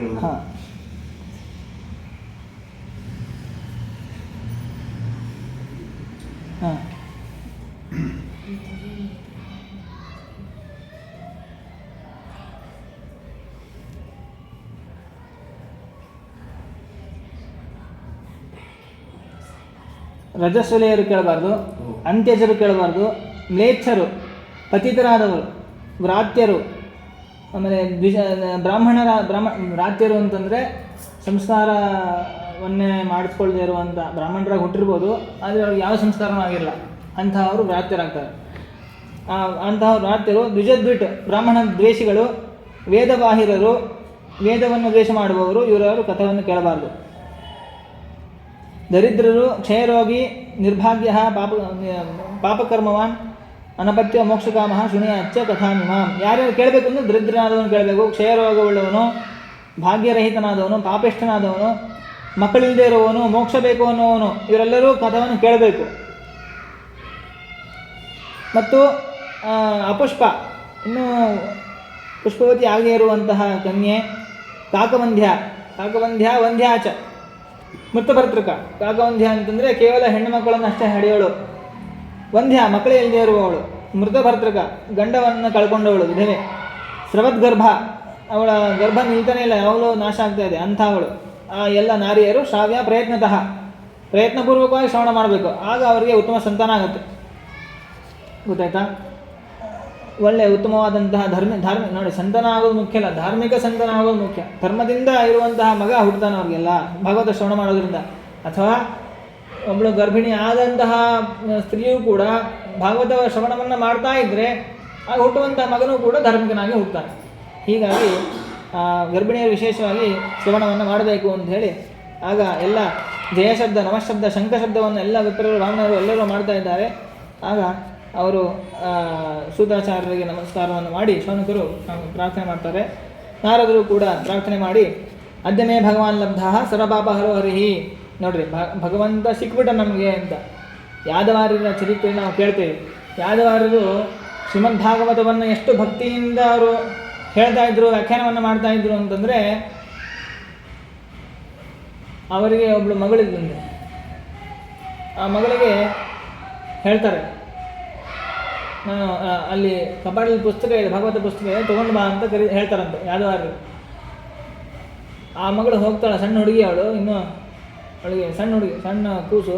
ಹೋಗಿ ನೋಡಿದ್ರೆ ಅಲ್ಲಿ ಅವಳಿಗೆ ಸಣ್ಣ ಕೂಸು ಕಾಣಿಸಿದೆ, ಪುಸ್ತಕ ಕಾಣಿಸಿಲ್ಲ, ಸಣ್ಣ ಮಗು ಕಾಣಿಸಿದೆ. ಆ ಮಗುವನ್ನು ಎತ್ಕೊಂಡು, ಇದೇನಪ್ಪ ಇದು ಕೂಸು, ಇಲ್ಲಿ ಪುಸ್ತಕ ಇಲ್ಲ ಮಗು ಇದೆ ಅಂತ ಹೇಳ್ತಾಳಂತವಳು. ಅವರಿಗೆ ಆಶ್ಚರ್ಯ ಆಗಿ ಕೇಳಿ, ಮಗು ಎಲ್ಲಿಟ್ಟಿದೆ, ಅಲ್ಲಿ ಕಪಾಟಲ್ಲಿ ಪುಸ್ತಕ ಇರಬೇಕಲ್ಲ, ಮಗು ಹೇಗೆ ಬಂತು ಅಂತಂದರೆ ಅದು ಮಗು ಅಲ್ಲ, ಕೃಷ್ಣ ಪರಮಾತ್ಮನೇ ಅದು. ಕೃಷ್ಣ ಪರಮಾತ್ಮ ಅವಳಿಗೆ ಕಾಣಿಸಿದ್ದಾನೆ ಆ ಮಗು ರೂಪದಲ್ಲಿ. ಅವಳು ಹೇಳ್ತಾ ಇಲ್ಲ ಮಗುವೇ ಇದೆ ಇದು ಅಂತ. ಆವಾಗ ಅವ್ರಿಗೆ ಗೊತ್ತಾಗಿದೆ, ಓ ಭಗವಂತನೇ ಬಂದಿದ್ದಾನೆ ಇಲ್ಲಿ, ನನ್ನ ಮಗಳು ಎಷ್ಟು ಉತ್ತಮ ಯೋಗ್ಯತೆ ಇದೆ ಅವಳಿಗೆ, ಭಗವಂತನೇ ದರ್ಶನ ಆಗಿದೆ ಅವಳಿಗೆ ಅಂತ. ಅಷ್ಟು ಅವರು ಭಾಗವತವನ್ನು ಹೇಳಿ ಹೇಳಿ ಹೇಳಿ ಮಕ್ಕಳಿಗೂ ಕೂಡ ಅದರ ಸಂಸ್ಕಾರದಿಂದ ಅವಳಿಗೆ ಭಗವಂತನ ದರ್ಶನ ಆಗುವಾಗ ಆಯಿತು. ಅವರು ಯಾವಾಗ ದೇಹತ್ಯಾಗವನ್ನು ಮಾಡ್ತಾರೋ ಆವಾಗ ಅವರ ಅಸ್ಥಿಗಳಿಂದ ಭಾಗವತ ಶ್ಲೋಕಗಳು ಕೇಳಿಸ್ತಿತ್ತಂತೆ. ಭಾಗವತ ಅನ್ನೋದು ಅವರಿಗೆ ಅಸ್ಥಿಗತ ಆಗಿಬಿಟ್ಟಿತ್ತು ಅಂತ ನಾವು ಕೇಳ್ತೇವೆ. ಯಾದವಾರರು ಕೂಡ ಭಾಗವತಕ್ಕೆ ವ್ಯಾಖ್ಯಾನವನ್ನು ಮಾಡಿದ್ದಾರೆ. 6 ಸ್ಕಂದಗಳವರೆಗೂ ಕೂಡ ವ್ಯಾಖ್ಯಾನವನ್ನು ಮಾಡ್ತಾರೆ, ಅದ್ಭುತವಾದ ವ್ಯಾಖ್ಯಾನ. ಅಂತಹ ಮಹಾಜ್ಞಾನಿಗಳು ಯಾದವಾರರು. ಅದಕ್ಕೆ ಈ ಭಗವಂತನೇ ನನಗೆ ಸಿಕ್ಕಿಬಿಟ್ಟ ಅಂತ ಏನು ನಾರದರು ಹೇಳಿದ್ರಲ್ಲ, ಯಾಕೆ ಅಂದರೆ ಇದೆ, ಭಗವಂತ ಸಾಕ್ಷಾತ್ ಭಾಗವತ ಗ್ರಂಥದಲ್ಲಿ ಒಂದು ರೂಪದಿಂದ ಇದ್ದಾನೆ. ಅದನ್ನು ಯಾರು ಭಕ್ತಿಯಿಂದ ಅಧ್ಯಯನ ಶ್ರವಣಾದಿಗಳನ್ನು ಮಾಡ್ತಾರೋ ಅವರಿಗೆ ಅದರ ಸಾಕ್ಷಾತ್ಕಾರ ಆಗುತ್ತೆ. ಈ ರೀತಿ ಹೇಳಿದಾಗ ಎಲ್ಲ ನನರ್ಥ ಮಧ್ಯೆ ತ್ರಿಕಮೇವ ತತ್ರ ಭಕ್ತ್ಯಾದಿಕಾನಾಂ ನಟವತ್ ಸುತೇಜಸಾಂ ಭಾಗವತ ಮಹಿಮೆಯನ್ನು ಇಲ್ಲಿಗೆ ಸಮಾಪ್ತಿಯನ್ನುಗೊಳಿಸಿ ಮತ್ತೆ ಶ್ರೀಮದ್ ಭಾಗವತವನ್ನು ಆರಂಭವನ್ನು ಮಾಡ್ತಾ ಇದ್ದಾರೆ ಶುಕಾಚಾರ್ಯರು. ಒಂದು ಶ್ಲೋಕವನ್ನು ಹೇಳಿ ಮುಕ್ತವನ್ನು ಮಾಡೋಣ. ಶ್ರೀ ಗುರುಭ್ಯೋ ನಮಃ.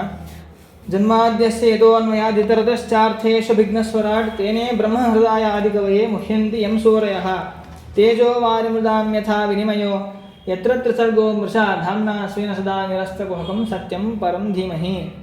ನಾವೇನು ಮಾಡಬೇಕು ಅಂದರೆ ಅದನ್ನು ವೇದವ್ಯಾಸದೇವರ ಮಂಗಳಾಚರಣೆಯಲ್ಲಿ ನೀವು ಧ್ಯಾನ ಮಾಡಬೇಕು. ಸತ್ಯಂ ಪರಂ, ಯಾರನ್ನು ಧ್ಯಾನ ಮಾಡಬೇಕು ಅಂದರೆ ಸತ್ಯಂ ಪರಂ ಧೀಮಹಿ. ಯಾಕೆ ಧ್ಯಾನ ಮಾಡಬೇಕು? ಸಂಸಾರದಿಂದ ನಾವು ಬಿಡುಗಡೆಯಾಗಿ ಮೋಕ್ಷಕ್ಕೆ ಹೋಗಬೇಕು ಅಂದರೆ ಧ್ಯಾನವನ್ನೇ ಮಾಡಬೇಕು. ಅಪರೋಕ್ಷ ಜ್ಞಾನಕ್ಕೆ ಮುಖ್ಯವಾದ ಸಾಧನ ಧ್ಯಾನ. ಆತ್ಮಾವಾರೇ ದ್ರಷ್ಟವ್ಯ ಶ್ರೋತವ್ಯೋ ಮಂತವ್ಯೋ ನಿಧಿಧ್ಯಾಸಿತವ್ಯ. ಆತ್ಮನನ್ನು ಉಪನಿಷತ್ತಲ್ಲಿ ಹೇಳ್ತಾರೆ. ಭಗವಂತನನ್ನು ಸಾಕ್ಷಾತ್ಕಾರ ಮಾಡ್ಕೋಬೇಕು ಅಂತಂದರೆ ಅದಕ್ಕೆ ಮುಖ್ಯವಾದ ಸಾಧನ ಏನು ಅಂದರೆ ಧ್ಯಾನ. ಧ್ಯಾನ ಮಾಡಬೇಕಾದ್ರೆ ಮನನ ಮಾಡಬೇಕು, ಮನನ ಮಾಡಬೇಕಾದ್ರೆ ಶ್ರವಣ ಮಾಡಬೇಕು ಅಂತ ಹೇಳಿ ಧ್ಯಾನ ಒಂದು ಮುಖ್ಯ ಸಾಧನ. ಯಾರನ್ನು ಧ್ಯಾನ ಮಾಡಬೇಕು? ಕಣ್ಣು ಮುಚ್ಕೊಂಡ್ರೆ ಏನೇನೋ ಕಣ್ಣು ಮುಂದೆ ಬರ್ತಾ ಇದೆ, ಪ್ರಪಂಚದಲ್ಲಿರೋ ಎಲ್ಲ ವಿಷಯಗಳು ಕಣ್ಣು ಮುಂದೆ ಬರುತ್ತದೆ. ಕಣ್ಣು ಮುಚ್ಕೊಂಡ್ರೆ, ಕಣ್ಣು ತೆಗೆದ್ರೆ ಬರೀ ಎದುರುಗಡೆ ಇದ್ದಷ್ಟೇ ಕಾಣಿಸುತ್ತೆ. ಹಾಗಾಗಿ ಯಾರನ್ನು ಧ್ಯಾನ ಮಾಡಬೇಕು ಅಂದರೆ ದೇವರನ್ನು ಧ್ಯಾನ ಮಾಡಬೇಕು, ಯಾರ್ಯಾರನ್ನೂ ಅಲ್ಲ. ಸತ್ಯಂ ಪರಂ ಧೀಮಹಿ, ಸ್ವತಂತ್ರನಾದಂತಹ ಅನಂತ ಸುಖ ಪರಿಪೂರ್ಣವಾದಂಥ ಭಗವಂತನನ್ನು ಧ್ಯಾನ ಮಾಡಬೇಕು. ಧ್ಯಾನ ಮಾಡಬೇಕು ಅಂದರೆ ನಾವೆಲ್ಲ ಬೇಕಾದಷ್ಟು ಕ್ಷೇತ್ರಗಳಲ್ಲೆಲ್ಲ ಸಂಚಾರ ಮಾಡಿರ್ತೀವಿ, ದರ್ಶನ ಮಾಡಿರ್ತೀವಿ. ಆ ಮೂರ್ತಿಯನ್ನು ನಾವು ತಲೆಗೆ ತಂದುಕೊಂಡು ಆ ಮೂರ್ತಿಯಿಂದ ಭಿನ್ನನಾದಂತಹ ಭಗವಂತ ಸ್ವರೂಪ ಏನು ಶಾಸ್ತ್ರದಲ್ಲಿ ನಾವು ಶ್ರವಣ ಮಾಡಿರ್ತೀವಿ, ಆ ಸ್ವರೂಪವನ್ನು ಧ್ಯಾನ ಅಂದರೆ ಏನು ಅಂತ ಶಾಸ್ತ್ರದಲ್ಲಿ ಹೇಳ್ತಾರೆ. ಮನಸ ವಾಸನಾಮಯ ಪದಾರ್ಥಸ್ಯ ಮನಸ ಅವಲೋಕನಂ ಧ್ಯಾನ. ವಾಸನಾಮಯವಾದ ಪದಾರ್ಥವನ್ನು ನಾವು ಮನಸ್ಸಿನಲ್ಲಿ ಚಿಂತನೆ ಮಾಡಿ ಅದನ್ನು ನೋಡ್ತೀವಲ್ಲ, ಅದೇ ಧ್ಯಾನ ಅಂತ. ಯಾವುದನ್ನು ಚಿಂತನೆ ಮಾಡಬೇಕು ಅಂದರೆ ಭಗವಂತನ ಸ್ವರೂಪವನ್ನು ಚಿಂತನೆ ಮಾಡಬೇಕು. ಆ ಭಗವಂತ ಚಿಂತನೆ ಮಾಡಬೇಕಾದ್ರೆ ಅವನ ಗುಣಗಳ ಜ್ಞಾನ ಇರಬೇಕು. ಎಂತಹವನವನು? ಜನ್ಮಾದ್ಯಸ್ಯ ಯತಃ, ಸಮಸ್ತ ಜಗತ್ತಿನ ಸೃಷ್ಟಿ ಸ್ಥಿತಿ ಲಯ ನೇಮನ ಜ್ಞಾನ ಅಜ್ಞಾನ ಬಂಧ ಮೋಕ್ಷವನ್ನು ಮಾಡ್ತಕ್ಕಂತಹ ಯಾರಿಂದಾಗತ್ತೋ ಅದೆಲ್ಲವೂ ಅದು ಭಗವಂತ. ಅದಕ್ಕೆ ಸೂತ್ರಕಾರರು ಕೂಡ ಓಂ ಅಥಾತೋ ಬ್ರಹ್ಮ ಜಿಜ್ಞಾಸ ಅಂತ ಹೇಳಿ ಬ್ರಹ್ಮನ ಜಿಜ್ಞಾಸೆ ಮಾಡಬೇಕು ಅಂತ ಮೊದಲು ಹೇಳಿದರು. ಜಿಜ್ಞಾಸೆ ಮಾಡಬೇಕಾದ್ರೆ ಏನು, ಎಂಥವನು ಅವನ ಸ್ವರೂಪ ಹೇಳ್ರಿ ಅಂದರೆ ಜನ್ಮಾದ್ಯಸ್ಯೇತ ಅಂತ 2ನೇ ಸೂತ್ರ ಹೇಳ್ಯಾರ. ಜನ್ಮಾದಿ ಕಾರಣನಾದವನು ಯಾರೋ ಬ್ರಹ್ಮ, ಅವನನ್ನು ಜಿಜ್ಞಾಸೆ ಮಾಡಿರಿ, ಜಿಜ್ಞಾಸೆ ತಿಳ್ಕೋಬೇಕು ಅಂತ ಅದರ ಬ್ರಹ್ಮಸೂತ್ರವನ್ನು ಕೂಡ ಇಲ್ಲಿ ವೇದವ್ಯಾಸ ದೇವರು ತಾವು ರಚನೆ ಮಾಡುವಂತಹ ಸೂತ್ರವನ್ನೇ ಇಲ್ಲಿ ಉದಾಹರಣೆ ಮಾಡಿದ್ದಾರೆ. ಇತರತಃ ಈ ಜನ್ಮಾದಿ ಕಾರಣನಾದವನು ಭಗವಂತ ಅಂತ ಹೇಗೆ ತಿಳ್ಕೋಬೇಕು ಅಂದರೆ ಅದಕ್ಕೆ ಅನ್ವಯ ಇತರತಃ ಶಾಸ್ತ್ರದಿಂದ ತಿಳ್ಕೋಬೇಕು ಒಂದು, ಅದಲ್ಲದೆ ನಮ್ಮ ಅನುಭವಕ್ಕೂ ಬರ್ತದೆ. ನಾವೆಲ್ಲೋ ಹೋಗಿರ್ತೀವಿ, ಎಲ್ಲೋ ಒಂದು ಉದಾಹರಣೆಗೆ ಒಂದು ಮರುಭೂಮಿಗೆ ಹೋಗಿರ್ತೀವಿ ಅಂತ ತಿಳ್ಕೊಳ್ಳಿ. ಮರುಭೂಮಿಗೆ ಹೋದಾಗ ಒಂದು ಸಣ್ಣ ಸೇಫ್ಟಿ ಪಿನ್ ಕಾಣುತ್ತೆ ನಮಗೆ. ಏನು ಕಾಣುತ್ತೆ? Safety pin. ಅದನ್ನು ನೋಡಿದಾಗ ಈ ಪಿನ್ನು ಈ ಮಣ್ಣುಗಳಿಂದನೇ ಆಗಿಬಿಟ್ಟಿದೆ ಅಂತ ಯಾರಾದರೂ ವಿಚಾರ ಮಾಡ್ತಾರಾ? ಯಾರೂ ಮಾಡಲ್ಲ. ಅಂದರೆ ಏನು ಅರ್ಥ? ಇಲ್ಲಿ ಯಾರೋ ಬಂದಿದ್ದಾರೆ, ಅವರು ಇದನ್ನು ಬೀಳಿಸ್ಕೊಂಡು ಹೋಗಿದ್ದಾರೆ, ಇದನ್ನು ಸೃಷ್ಟಿ ಮಾಡಿದ್ದು ಒಬ್ಬ ಪುರುಷನೇ ಅಂತ ಸಾಮಾನ್ಯ ಜ್ಞಾನ ಇರುವವನು ತಿಳ್ಕೊತಾನೆ. ಹಾಗೆಯೇ ಜಗತ್ತಿದೆ, ಇಷ್ಟೆಲ್ಲ ವ್ಯವಸ್ಥೆ ಜೀವರಾಶಿಗಳು ಹುಡ್ತಾ ಇದ್ದಾರೆ, ಅವರಿಗೆಲ್ಲ ಬದುಕಲಿಕ್ಕೆ ವ್ಯವಸ್ಥೆ ಇದೆ, ಒಳ್ಳೆಯ ಉತ್ತಮವಾದ ವಾತಾವರಣ ಇದೆ, ಎಲ್ಲ ಬೇರೆ ಗ್ರಹದಲ್ಲಿ ಇಲ್ಲದೇ ಇರುವಂತಹ ವಿಶಿಷ್ಟವಾದಂತಹ ಸೌಲಭ್ಯಗಳು ದೇವರು ಸೃಷ್ಟಿ ಮಾಡಿ ಇದೆ ಅಂದರೆ ಇದಕ್ಕೆ ಒಬ್ಬ ಸೃಷ್ಟಿಕರ್ತ ಇದ್ದಾನೆ. ಒಂದು ಬಿಲ್ಡಿಂಗ್ ನೋಡಿ ನಾವು ಹೇಗೆ ಒಬ್ಬ ಬಿಲ್ಡರ್ನ ನಾವು ತಿಳ್ಕೋತೀವೋ ಹಾಗೆ ಒಂದು ಜಗತ್ತನ್ನು ನೋಡಿ ಈ ಜಗತ್ತಿಗೆ ಕಾರಣವಾದವನು ದೇವರು ಅಂಥೇಳಿ ನಾವು ಊಹೆ ಮಾಡಿ ತಿಳ್ಕೋಬೇಕು. ಅದರಿಂದಲೂ ತಿಳ್ಕೋಬೇಕು, ಶಾಸ್ತ್ರದಿಂದಲೂ ತಿಳ್ಕೋಬೇಕು. ಅದಕ್ಕೆ ಈ ಥರತಃ ಅನ್ವಯ ಅಂತ ಹೇಳ್ತಾರೆ. ಅರ್ಥೇಶು ವಿಘ್ನ, ಇಷ್ಟು ದೊಡ್ಡ ಜಗತ್ತನ್ನು ಸೃಷ್ಟಿ ಮಾಡ್ತಾನೆ ದೇವರು ಅಂತಂದರೆ ಅವನಿಗೆ ಎಷ್ಟು ಜ್ಞಾನ ಇರಬೇಕು. ಒಂದು ಮಡಿಕೆಯನ್ನು ಸೃಷ್ಟಿ ಮಾಡಬೇಕಾದ್ರೆ ಮಡಿಕೆಯ ಜ್ಞಾನ ಇರಬೇಕು. ಹೇಗೆ ಮಾಡಿದ್ರೆ ಮಡಿಕೆ ತಯಾರಾಗುತ್ತೆ ಅನ್ನೋ ಬುದ್ಧಿ ಇದ್ದರೆ, ನಾಲೆಡ್ಜ್ ಇದ್ದರೆ ಅದನ್ನು ತಯಾರು ಮಾಡಲಿಕ್ಕೆ ಸಾಧ್ಯ. ಹಾಗಾಗಿ ಒಂದು ಪದಾರ್ಥವನ್ನು ತಯಾರು ಮಾಡಬೇಕು, ಮ್ಯಾನುಫ್ಯಾಕ್ಚರ್ ಮಾಡಬೇಕಾದ್ರೆ ಅದಕ್ಕೆ ಪೂರ್ವಕವಾಗಿ ಅವನಿಗೆ ಅಷ್ಟು ಬುದ್ಧಿ ಜ್ಞಾನ ಇರಬೇಕು. ಈ ಜಗತ್ತನ್ನು ಸೃಷ್ಟಿ ಮಾಡುವಂಥ ಭಗವಂತನಿಗೆ ಎಷ್ಟು ಜ್ಞಾನ ಇರಬೇಕು? ಫಸ್ಟ್ ಜಗತ್ತನ್ನು ತಿಳ್ಕೋಬೇಕು. ಜಗದವಿ ತಥಾ ಅವಗಂತವ್ಯಂ. ಮುಮುಕ್ಷ ಆದವನು ಬರೀ ಬ್ರಹ್ಮನನ್ನು ತಿಳ್ಕೋಬಾರ್ದು, ಬ್ರಹ್ಮನನ್ನು ಜಗತ್ತನ್ನು ತಿಳ್ಕೋಬೇಕು. ಯಾಕಂದರೆ ಇಂತಹ ಜಗತ್ತನ್ನು ಸೃಷ್ಟಿ ಮಾಡಿದ ದೇವರು ಅಂದರೆ ಅವನ ಮಹಿಮೆ ಎಷ್ಟಿರಬೇಕು ಅಂತ ಊಹೆ ಮಾಡಲಿಕ್ಕೆ ಸಾಧ್ಯ. ಹಾಗಾಗಿ ಜಗತ್ತಿನಲ್ಲಿ ಏನಿಲ್ಲ ಎಲ್ಲವೂ ಇದೆ, ಅಂತಹ ಎಲ್ಲ ಇರ್ತಕ್ಕಂಥ ಜಗತ್ತನ್ನು ದೇವರು ಸೃಷ್ಟಿ ಮಾಡಿದ್ದಾನೆ ಅಂದರೆ ಅವನಿಗೆ ಎಲ್ಲದರ ಜ್ಞಾನವೂ ಇದೆ. ಸರ್ವಜ್ಞ ಅವನು, ಅಭಿಜ್ಞ ಅರ್ಥೇ ಸುಭಿಜ್ಞ, ಅವನು ಸರ್ವಜ್ಞನಾಗಿದ್ದಾನೆ. ಅವನು ಸೃಷ್ಟಿ ಮಾಡಿದ ಜಗತ್ತು ಇನ್ನೊಬ್ಬ ಬಂದು ನಾನು ಸಂಹಾರ ಮಾಡ್ತೀನಿ ಅಂತ ಕೂತ್ಬಿಟ್ರೆ ಅವನೇನು ಮಾಡಬೇಕು? ಅದಕ್ಕೋಸ್ಕರ ಸ್ವರಾಟ್ ಸ್ವತಂತ್ರನಾಗಿದ್ದಾನೆ. ಅವನು ಸೃಷ್ಟಿ ಮಾಡಿದ್ರೆ ಸೃಷ್ಟಿನೇ ಆಗೋದು, ಸಂಹಾರ ಮಾಡಿದ್ರೆ ಅವನೇ ಮಾಡಬೇಕು. ಅವನ ಎದುರಲ್ಲಿ ನಿಂತುಕೊಳ್ಳುವಂತಹ ವ್ಯಕ್ತಿ ಯಾರೂ ಇಲ್ಲ, ಸ್ವತಂತ್ರನಾದಂತಹ ಭಗವಂತ.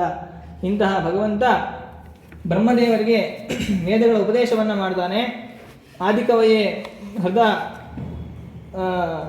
ಬ್ರಹ್ಮತೇನೆ ತೇನೇ ಬ್ರಹ್ಮ ಹೃದಯ ಆದಿಕವಯೇ. ಆದಿಕವಿಯಾದಂತಹ ತನ್ನ ಮಗನಾದ ಬ್ರಹ್ಮದೇವರಿಗೆ ವೇದಗಳ ಉಪದೇಶವನ್ನು ಮಾಡಿದ. ಮತ್ತು ಎಂಥವನು ಭಗವಂತ ಅಂದರೆ ಮುಹ್ಯಂತಿಯಂ ಸೂರ್ಯ. ಯಾವ ಜ್ಞಾನಿಗಳು ಕೂಡ ಯಾವ ಭಗವಂತನ ವಿಷಯದಲ್ಲಿ ಮೋಹಗೊಳ್ತಾರೋ ನೋಡ್ರಿ, ಯಾದವರೆಲ್ಲರೂ ಕೂಡ ಕೃಷ್ಣ ಪರಮಾತ್ಮನ ಸುತ್ತಲೂ ಇದ್ದರು. ಯಶೋಧ, ನಂದ ಇತ್ಯಾದಿ ಎಲ್ಲರೂ ಇದ್ದರು. ಆದರೆ ದೇವರು ಅಂತ ತಿಳ್ಕೊಳ್ಳೇ ಇಲ್ಲ. ಯಾವಾಗಲೂ 1-2 ಸತಿ ಭಗವಂತ ಅಂತ ಜ್ಞಾನ ಬಂತೆ ಹೊರತು ಅವನು ಇದ್ದಷ್ಟು ದಿವಸ ಅವನನ್ನು ದೇವರಂತ ಉಪಾಸನೆ ಮಾಡಲಿಲ್ಲ, ಮಗ ಅಂತ ತಿಳ್ಕೊಂಬಿಟ್ರು. ಜ್ಞಾನಿಗಳವರೆಲ್ಲ ಯಾದವರು ದೇವತೆಗಳಾಗಿ ಅವತಾರ ಮಾಡಿದ್ದಾರೆ, ದೇವತೆಗಳೇ ಅವತಾರ ಮಾಡಿದ್ದು. ಮುಹ್ಯಂತಿ ಎಂ ಸೂರ್ಯ. ಯಾವ ಭಗವಂತನ ವಿಷಯದಲ್ಲಿ ಅವರೆಲ್ಲರೂ ಮೋಹಗೊಂಡು ಬಿಟ್ಟರು, ತಪ್ಪು ತಿಳುವಳಿಕೆ ಬಂದ್ಬಿಡ್ತು ಅವರಿಗೆಲ್ಲ. ಅಂತಹ ಭಗವಂತ ತೇಜೋ ವಾರಿ. ಭಗವಂತ ಸೃಷ್ಟಿ ಮಾಡಿದಾಗ 3 ರೀತಿಯಾದಂತಹ ಸೃಷ್ಟಿ ಇದೆ. ತೇಜೋ ವಾರಿ ಮೃದಾನ್ ಯಥಾ ವಿನಿಮಯ. ಜಗತ್ತಿನಲ್ಲಿ ಭಗವಂತ 3 ಸೃಷ್ಟಿಯನ್ನು ಮಾಡ್ತಾನೆ, 3 ರೀತಿ ಸೃಷ್ಟಿ. ಒಂದು ಜೀವ ಸೃಷ್ಟಿ, ಜಡ ಸೃಷ್ಟಿ, ಈಶ್ವರ ಸೃಷ್ಟಿ ಅಂತ. ತನ್ನ ರೂಪವನ್ನೇ ತಾನು ಸೃಷ್ಟಿ ಮಾಡ್ತಾನೆ. ಅನೇಕ ರೂಪವನ್ನು ತಗೊಂತಾನೆ ದೇವರು ಸೃಷ್ಟಿಯ ಆದಿಯಲ್ಲಿ. ಪ್ರಳಯ ಕಾಲದಲ್ಲಿ ಯಾವ ರೂಪಗಳು ಇರೋದಿಲ್ಲ, ಒಂದೇ ರೂಪ ಇರ್ತಿದ್ದೆ ದೇವರು. ಅದೇ ಸೃಷ್ಟಿ ಮಾಡಬೇಕಾದಾಗ ಅನಂತ ರೂಪವನ್ನು ತಾನು ಸ್ವೀಕಾರ ಮಾಡ್ತಾನೆ. ಅದು ಹೇಗೆ? ಅದಕ್ಕೆ ಉದಾಹರಣೆ ಕೊಡ್ತಾನೆ. ದೀಪದಿಂದ ದೀಪ, ಒಂದು ದೀಪದಿಂದ ಇನ್ನೊಂದು ದೀಪ. ಕಾರ್ತಿಕ ಮಾಸದಲ್ಲಿ ನಾವು ದೀಪೋತ್ಸವ ಮಾಡ್ತೀವಿ. ಒಂದು ದೀಪದಿಂದ 100 ದೀಪ ಹಚ್ತೀವಿ. ಯಾವ ದೀಪದಿಂದ ಇನ್ನೊಂದು ದೀಪ ಹಚ್ತೀವೋ ಆ ಮೊದಲನೇ ದೀಪದಲ್ಲಿ ಪ್ರಕಾಶ ಕಡಿಮೆ ಆಗುತ್ತಾ? ಪ್ರಕಾಶ ಕಡಿಮೆ ಆಗಲ್ಲ, ಅದಷ್ಟೇ ಇರುತ್ತೆ. ಬೇರೆ ಬೇರೆ ದೀಪದಲ್ಲೂ ಪ್ರಕಾಶ ಬರುತ್ತೆ, ಇದರಲ್ಲೂ ಅಷ್ಟೇ ಇರುತ್ತೆ. ಹಾಗೆ ಭಗವಂತನ ಈಶ ಸೃಷ್ಟಿ, ಭಗವಂತನ ಸೃಷ್ಟಿ, ತನ್ನ ರೂಪಗಳ ಸೃಷ್ಟಿ. ಒಂದು ಮೂಲ ರೂಪ ಇದೆ, ಮೂಲ ರೂಪದಿಂದ ಅನೇಕ ಅವತಾರ ರೂಪಗಳನ್ನು ದೇವರು ತಗೊಳ್ತಾನೆ. ಅಂದ ಮಾತ್ರಕ್ಕೆ ಮೂಲ ರೂಪದಲ್ಲಿ ಶಕ್ತಿ ಕಡಿಮೆ ಆಗೋದಿಲ್ಲ. ಮೂಲ ರೂಪದಲ್ಲಿ ಎಷ್ಟಿದೆಯೋ ಅವತಾರದಲ್ಲೂ ಅಷ್ಟೇ ಇರುತ್ತೆ. ಅವತಾರದಲ್ಲಿ ಎಷ್ಟಿದೆಯೋ ಪೂರ್ಣಮದಃ ಪೂರ್ಣಮಿದಂ ಪೂರ್ಣಮುದಚ್ಯತೆ ಪೂರ್ಣಸ್ಯ ಪೂರ್ಣಮಾದಾಯ ಪೂರ್ಣಮೇವ ಅವಶಿಷ್ಯತೆ ಅಂತ ಉಪನಿಷತ್ತಲ್ಲಿ ಹೇಳಿದ ಹಾಗೆ ಎಲ್ಲ ರೂಪಗಳು ಅಭಿನ್ನ. ತೇಜೋ ವಾರಿ ಬಿಂಬ, ಜೀವರ ಸೃಷ್ಟಿ. ಜೀವರ ಸೃಷ್ಟಿ ಹೇಗೆ ಮಾಡ್ತಾನೆ ಅಂದರೆ ಬಿಂಬ ಪ್ರತಿಬಿಂಬ ಭಾವ ಇದೆ ಜೀವರಿಗೂ ಪರಮಾತ್ಮನಿಗೂ. ನಾವು ನೀರಿನಲ್ಲಿ ಪ್ರತಿಬಿಂಬವನ್ನು ನೋಡ್ತೀವಿ. ನೀರಿನಲ್ಲಿ ಪ್ರತಿಬಿಂಬ ಸೃಷ್ಟಿ ಹೇಗಾಗುತ್ತೆ? ನಾವು ನೋಡಿದಾಗ ಪ್ರತಿಬಿಂಬ ಬರುತ್ತದೆ. ಪ್ರತಿಬಿಂಬವನ್ನು ಅಂದರೆ ರಿಫ್ಲೆಕ್ಷನ್, ಅದು ಹೇಗೆ ಇರುತ್ತೆ, ಹೇಗೆ ಮಾಡ್ತದೆ, ನಾವು ಹೇಗೆ ಮಾಡ್ತೀವೋ ಹಾಗೆ ಮಾಡ್ತದೆ. ಕನ್ನಡಿ ನೋಡಿದಾಗ ಕನ್ನಡಿ ನಾವು ಕೈ ಎತ್ತುತ್ತೆ, ಇಳಿಸಿದ್ರೆ ಇಳಿಸುತ್ತೆ, ಎಲ್ಲ ಏನೇನು ಆ್ಯಕ್ಷನ್ ಮಾಡ್ತೀವೋ ಅದೆಲ್ಲ ತೋರಿಸುತ್ತೆ. ಹಾಗೆ ಜೀವರು ಕೂಡ ಭಗವಂತನ ಅಧೀನ. ಭಗವಂತ ಏನೇನು ಮಾಡ್ತಾನೋ ಅದೆಲ್ಲವೂ ಜೀವರು ಮಾಡ್ತಾರೆ. ನಾವೀಗ ಹೇಳ್ತಾ ಇದ್ದೀವಿ ಅಂದರೆ ದೇವ್ರ ಒಳಗಡೆ ನಿಂತು ಹೇಳಿಸ್ತಾ ಇದ್ದಾನೆ, ಹಾಗಾಗಿ ನಾವು ಹೇಳ್ತೀವಿ. ನೀವು ಕೇಳ್ತಾ ಇದ್ದಾನೆ ಭಗವಂತ, ಅದಕ್ಕೋಸ್ಕರ ನೀವು ಕೇಳ್ತೀವಿ. ಈಗ ಏನೇ ಕರ್ಮವನ್ನು ಮಾಡಿದ್ರೂ ಕೂಡ ದೇವರ ಅಧೀನವಾಗಿ ನಾವು ಕರ್ಮವನ್ನು ಮಾಡ್ತೀವಿ. ಅಂತಹ ಜೀವರು ಅಂದರೆ ಬಿಂಬ ಪ್ರತಿಬಿಂಬ ಭಾವ, ಅಧ್ಯಧೀನ ಭಾವ ಅಂತ ಕರೀತಾರೆ. ಹೇಗೆ ಒಂದು ಬಿಂಬದಲ್ಲಿ ನಾವು ಪ್ರತಿಬಿಂಬ ಚೆನ್ನಾಗಿರಬೇಕು ಅಂತಂದ್ರೆ ಏನು ಮಾಡಬೇಕು? ಕನ್ನಡಿಗೆ ಪೌಡರ್ ಹಚ್ಚಬಾರ್ದು, ಬಿಂಬಕ್ಕೆ ಅಲಂಕಾರ ಮಾಡ್ಕೋಬೇಕು. ಹಾಗಾಗಿ ಪ್ರತಿಬಿಂಬನೂ ಕೂಡ ಚೆನ್ನಾಗಿ ಕಾಣುತ್ತೆ. ಹಾಗೆಯೇ ನಾವು ನಮಗೆ ಒಳ್ಳೆಯದಾಗಬೇಕು ಅಂದರೆ ನಾವು ನಮಗೋಸ್ಕರ ನಾವು ಸುಖವನ್ನು, ನಮ್ಮ ಸುಖಕ್ಕೋಸ್ಕರವಾಗಿ ನಾವು ಪ್ರಯತ್ನವನ್ನು ಪಡಬಾರ್ದು. ದೇವರನ್ನು ಒಲಿಸಬೇಕು. ನಮ್ಮ ಬಿಂಬನಾದವನು ಭಗವಂತ, ಅವನನ್ನು ನಾವು ಒಲಿಸಿದರೆ ಆಟೋಮೆಟಿಕ್ಕಾಗಿ ಭಗವಂತ ನಮಗೆ ಸುಖವನ್ನು ಕೊಟ್ಟೇ ಕೊಡ್ತಾನೆ. ಕೊಟ್ಟದನ್ನು ಅನಂತ ಮಡಿ ಮಾಡಿ ಕೊಡುವ ಅಂತ ಹೇಳಿ ದಾಸ ಹೇಳಿದ ಹಾಗೆ, ಒಂದು ಸ್ವಲ್ಪ ಕೊಟ್ಟರೆ ನೈವೇದ್ಯ ಮಾಡಿದ್ರೆ ಭಗವಂತ ಅನಂತ ಪಟ್ಟು ಅದನ್ನು ವಾಪಸ್ ಕೊಡ್ತಾನೆ ನಮಗೆ. ಯಾಕೆ ಅಂದರೆ ಬಿಂಬ ಪ್ರತಿಬಿಂಬ ಭಾವ ಇದೆ ಅಲ್ಲಿ. ಬಿಂಬಕ್ಕೆ ನಾವು ಮಾಡಿದ್ರೆ ಪ್ರತಿಬಿಂಬಕ್ಕೆ ಅದು ರಿಫ್ಲೆಕ್ಟ್ ಆಗಿಬಿಡುತ್ತೆ. ದೇವರಿಗೆ ನಾವು ಪೂಜೆ ಮಾಡಿದ್ವಿ, ದೇವರ ಸ್ತೋತ್ರವನ್ನು ಮಾಡಿದ್ವಿ, ಅವನ ಸಂತೋಷಗೊಳಿಸಿದ್ವಿ ಅಂತಂದರೆ ಅವನ ಅನುಗ್ರಹದಿಂದ ನಾವು ಆಟೋಮೆಟಿಕ್ಕಾಗಿ ನಮಗೆ ಸಂತೋಷ ಸುಖ ಹಾಗೆ ಆಗ್ತದೆ ನಮ್ಮದು. ಅದನ್ನು ಇಲ್ಲಿ ಸೂಚನೆ ಮಾಡ್ತಾ ಇದ್ದಾರೆ. ಮೃದ ಮಡಿಕೆ, ಒಂದು ಮಣ್ಣಿನ ಮುದ್ದೆಯಿಂದ ಮಡಿಕೆಯನ್ನು ಮಾಡಿದಾಗ ಮಣ್ಣಿನ ಮುದ್ದೆ ಮಣ್ಣು ಕಡಿಮೆ ಆಗುತ್ತೆ. ಹಾಗೆ ಜಡ ಸೃಷ್ಟಿಯನ್ನು ಮಾಡ್ತಾನೆ. ಪ್ರಪಂಚವನ್ನು ಸೃಷ್ಟಿ ಮಾಡಬೇಕಾದ್ರೆ ಭಗವಂತ ಅದಕ್ಕೆ ಮೆಟೀರಿಯಲ್ ಕಾಸ್ ಯಾವುದು ಅಂದರೆ ಪ್ರಕೃತಿ ಎನ್ನುವಂತಹ ಒಂದು ಮೆಟೀರಿಯಲ್ ಕಾಸ್. ಅದನ್ನು ತಗೊಂಡು ದೇವರು ಸತ್ವರಜ ಸ್ತಮ ಗುಣಗಳು, ಅದರಿಂದ ಜಗತ್ತನ್ನು ಸೃಷ್ಟಿ ಮಾಡಿದ. ಹೀಗೆ ಜಡ ಸೃಷ್ಟಿ, ಜಡ ಅಂದರೆ ನಾನ್ ಲಿವಿಂಗ್ ಥಿಂಗ್, ಅದನ್ನು ಜಡ ಸೃಷ್ಟಿ, ಜೀವ ಸೃಷ್ಟಿ, ಈಶ್ವರ ಸೃಷ್ಟಿ, 3 ರೀತಿಯಾದಂತಹ ಸೃಷ್ಟಿಯನ್ನು ದೇವರು ಮಾಡ್ತಾನೆ. ಮಾಡುವಂತಹ ಭಗವಂತ ಯಥಾ ವಿನಿಮಯ ಯತ್ರ ಸರ್ಗೋ ಮೃಷ. ಯಾರಿಗೋಸ್ಕರ ಮಾಡ್ದ? ನಾವೇನೋ ಒಂದು ಕೆಲಸ ಮಾಡಬೇಕಾದ್ರೆ ಅದಕ್ಕೆ ಪ್ರಯೋಜನ ಇರಬೇಕು. ಪ್ರಯೋಜನ ಇಲ್ಲದೆ ಪ್ರಯೋಜನ ಮನುದ್ದೇಶ ನಮ್ಮ ಅಂದೋಪಿ ಪ್ರವರ್ತತೆ. ನಾನು ಒಂದು ಕೆಲಸ ಮಾಡ್ತೀನಿ ಅಂದರೆ ನನಗೆ ಅದರಿಂದ ಹಣ ಬರುತ್ತೆ ಅನ್ನೋ ಒಂದು ಗ್ಯಾರಂಟಿ ಇದೆ ಅನ್ನೋಕ್ಕೋಸ್ಕರವಾಗಿ ಕೆಲಸ ಮಾಡ್ತೀನಿ ಒಂದು ಆಫೀಸ್ಗೆ ಹೋಗಿ. ಇಲ್ಲಾಂದರೆ ಯಾರು ಮಾಡ್ತಾರೆ? ಫ್ರೀಯಾಗಿ ಯಾರು ಮಾಡೋದು? ಏನು ಕೆಲಸ ಮಾಡಲ್ಲ, ಯಾರೂ ಏನೂ ಮಾಡೋದಿಲ್ಲ.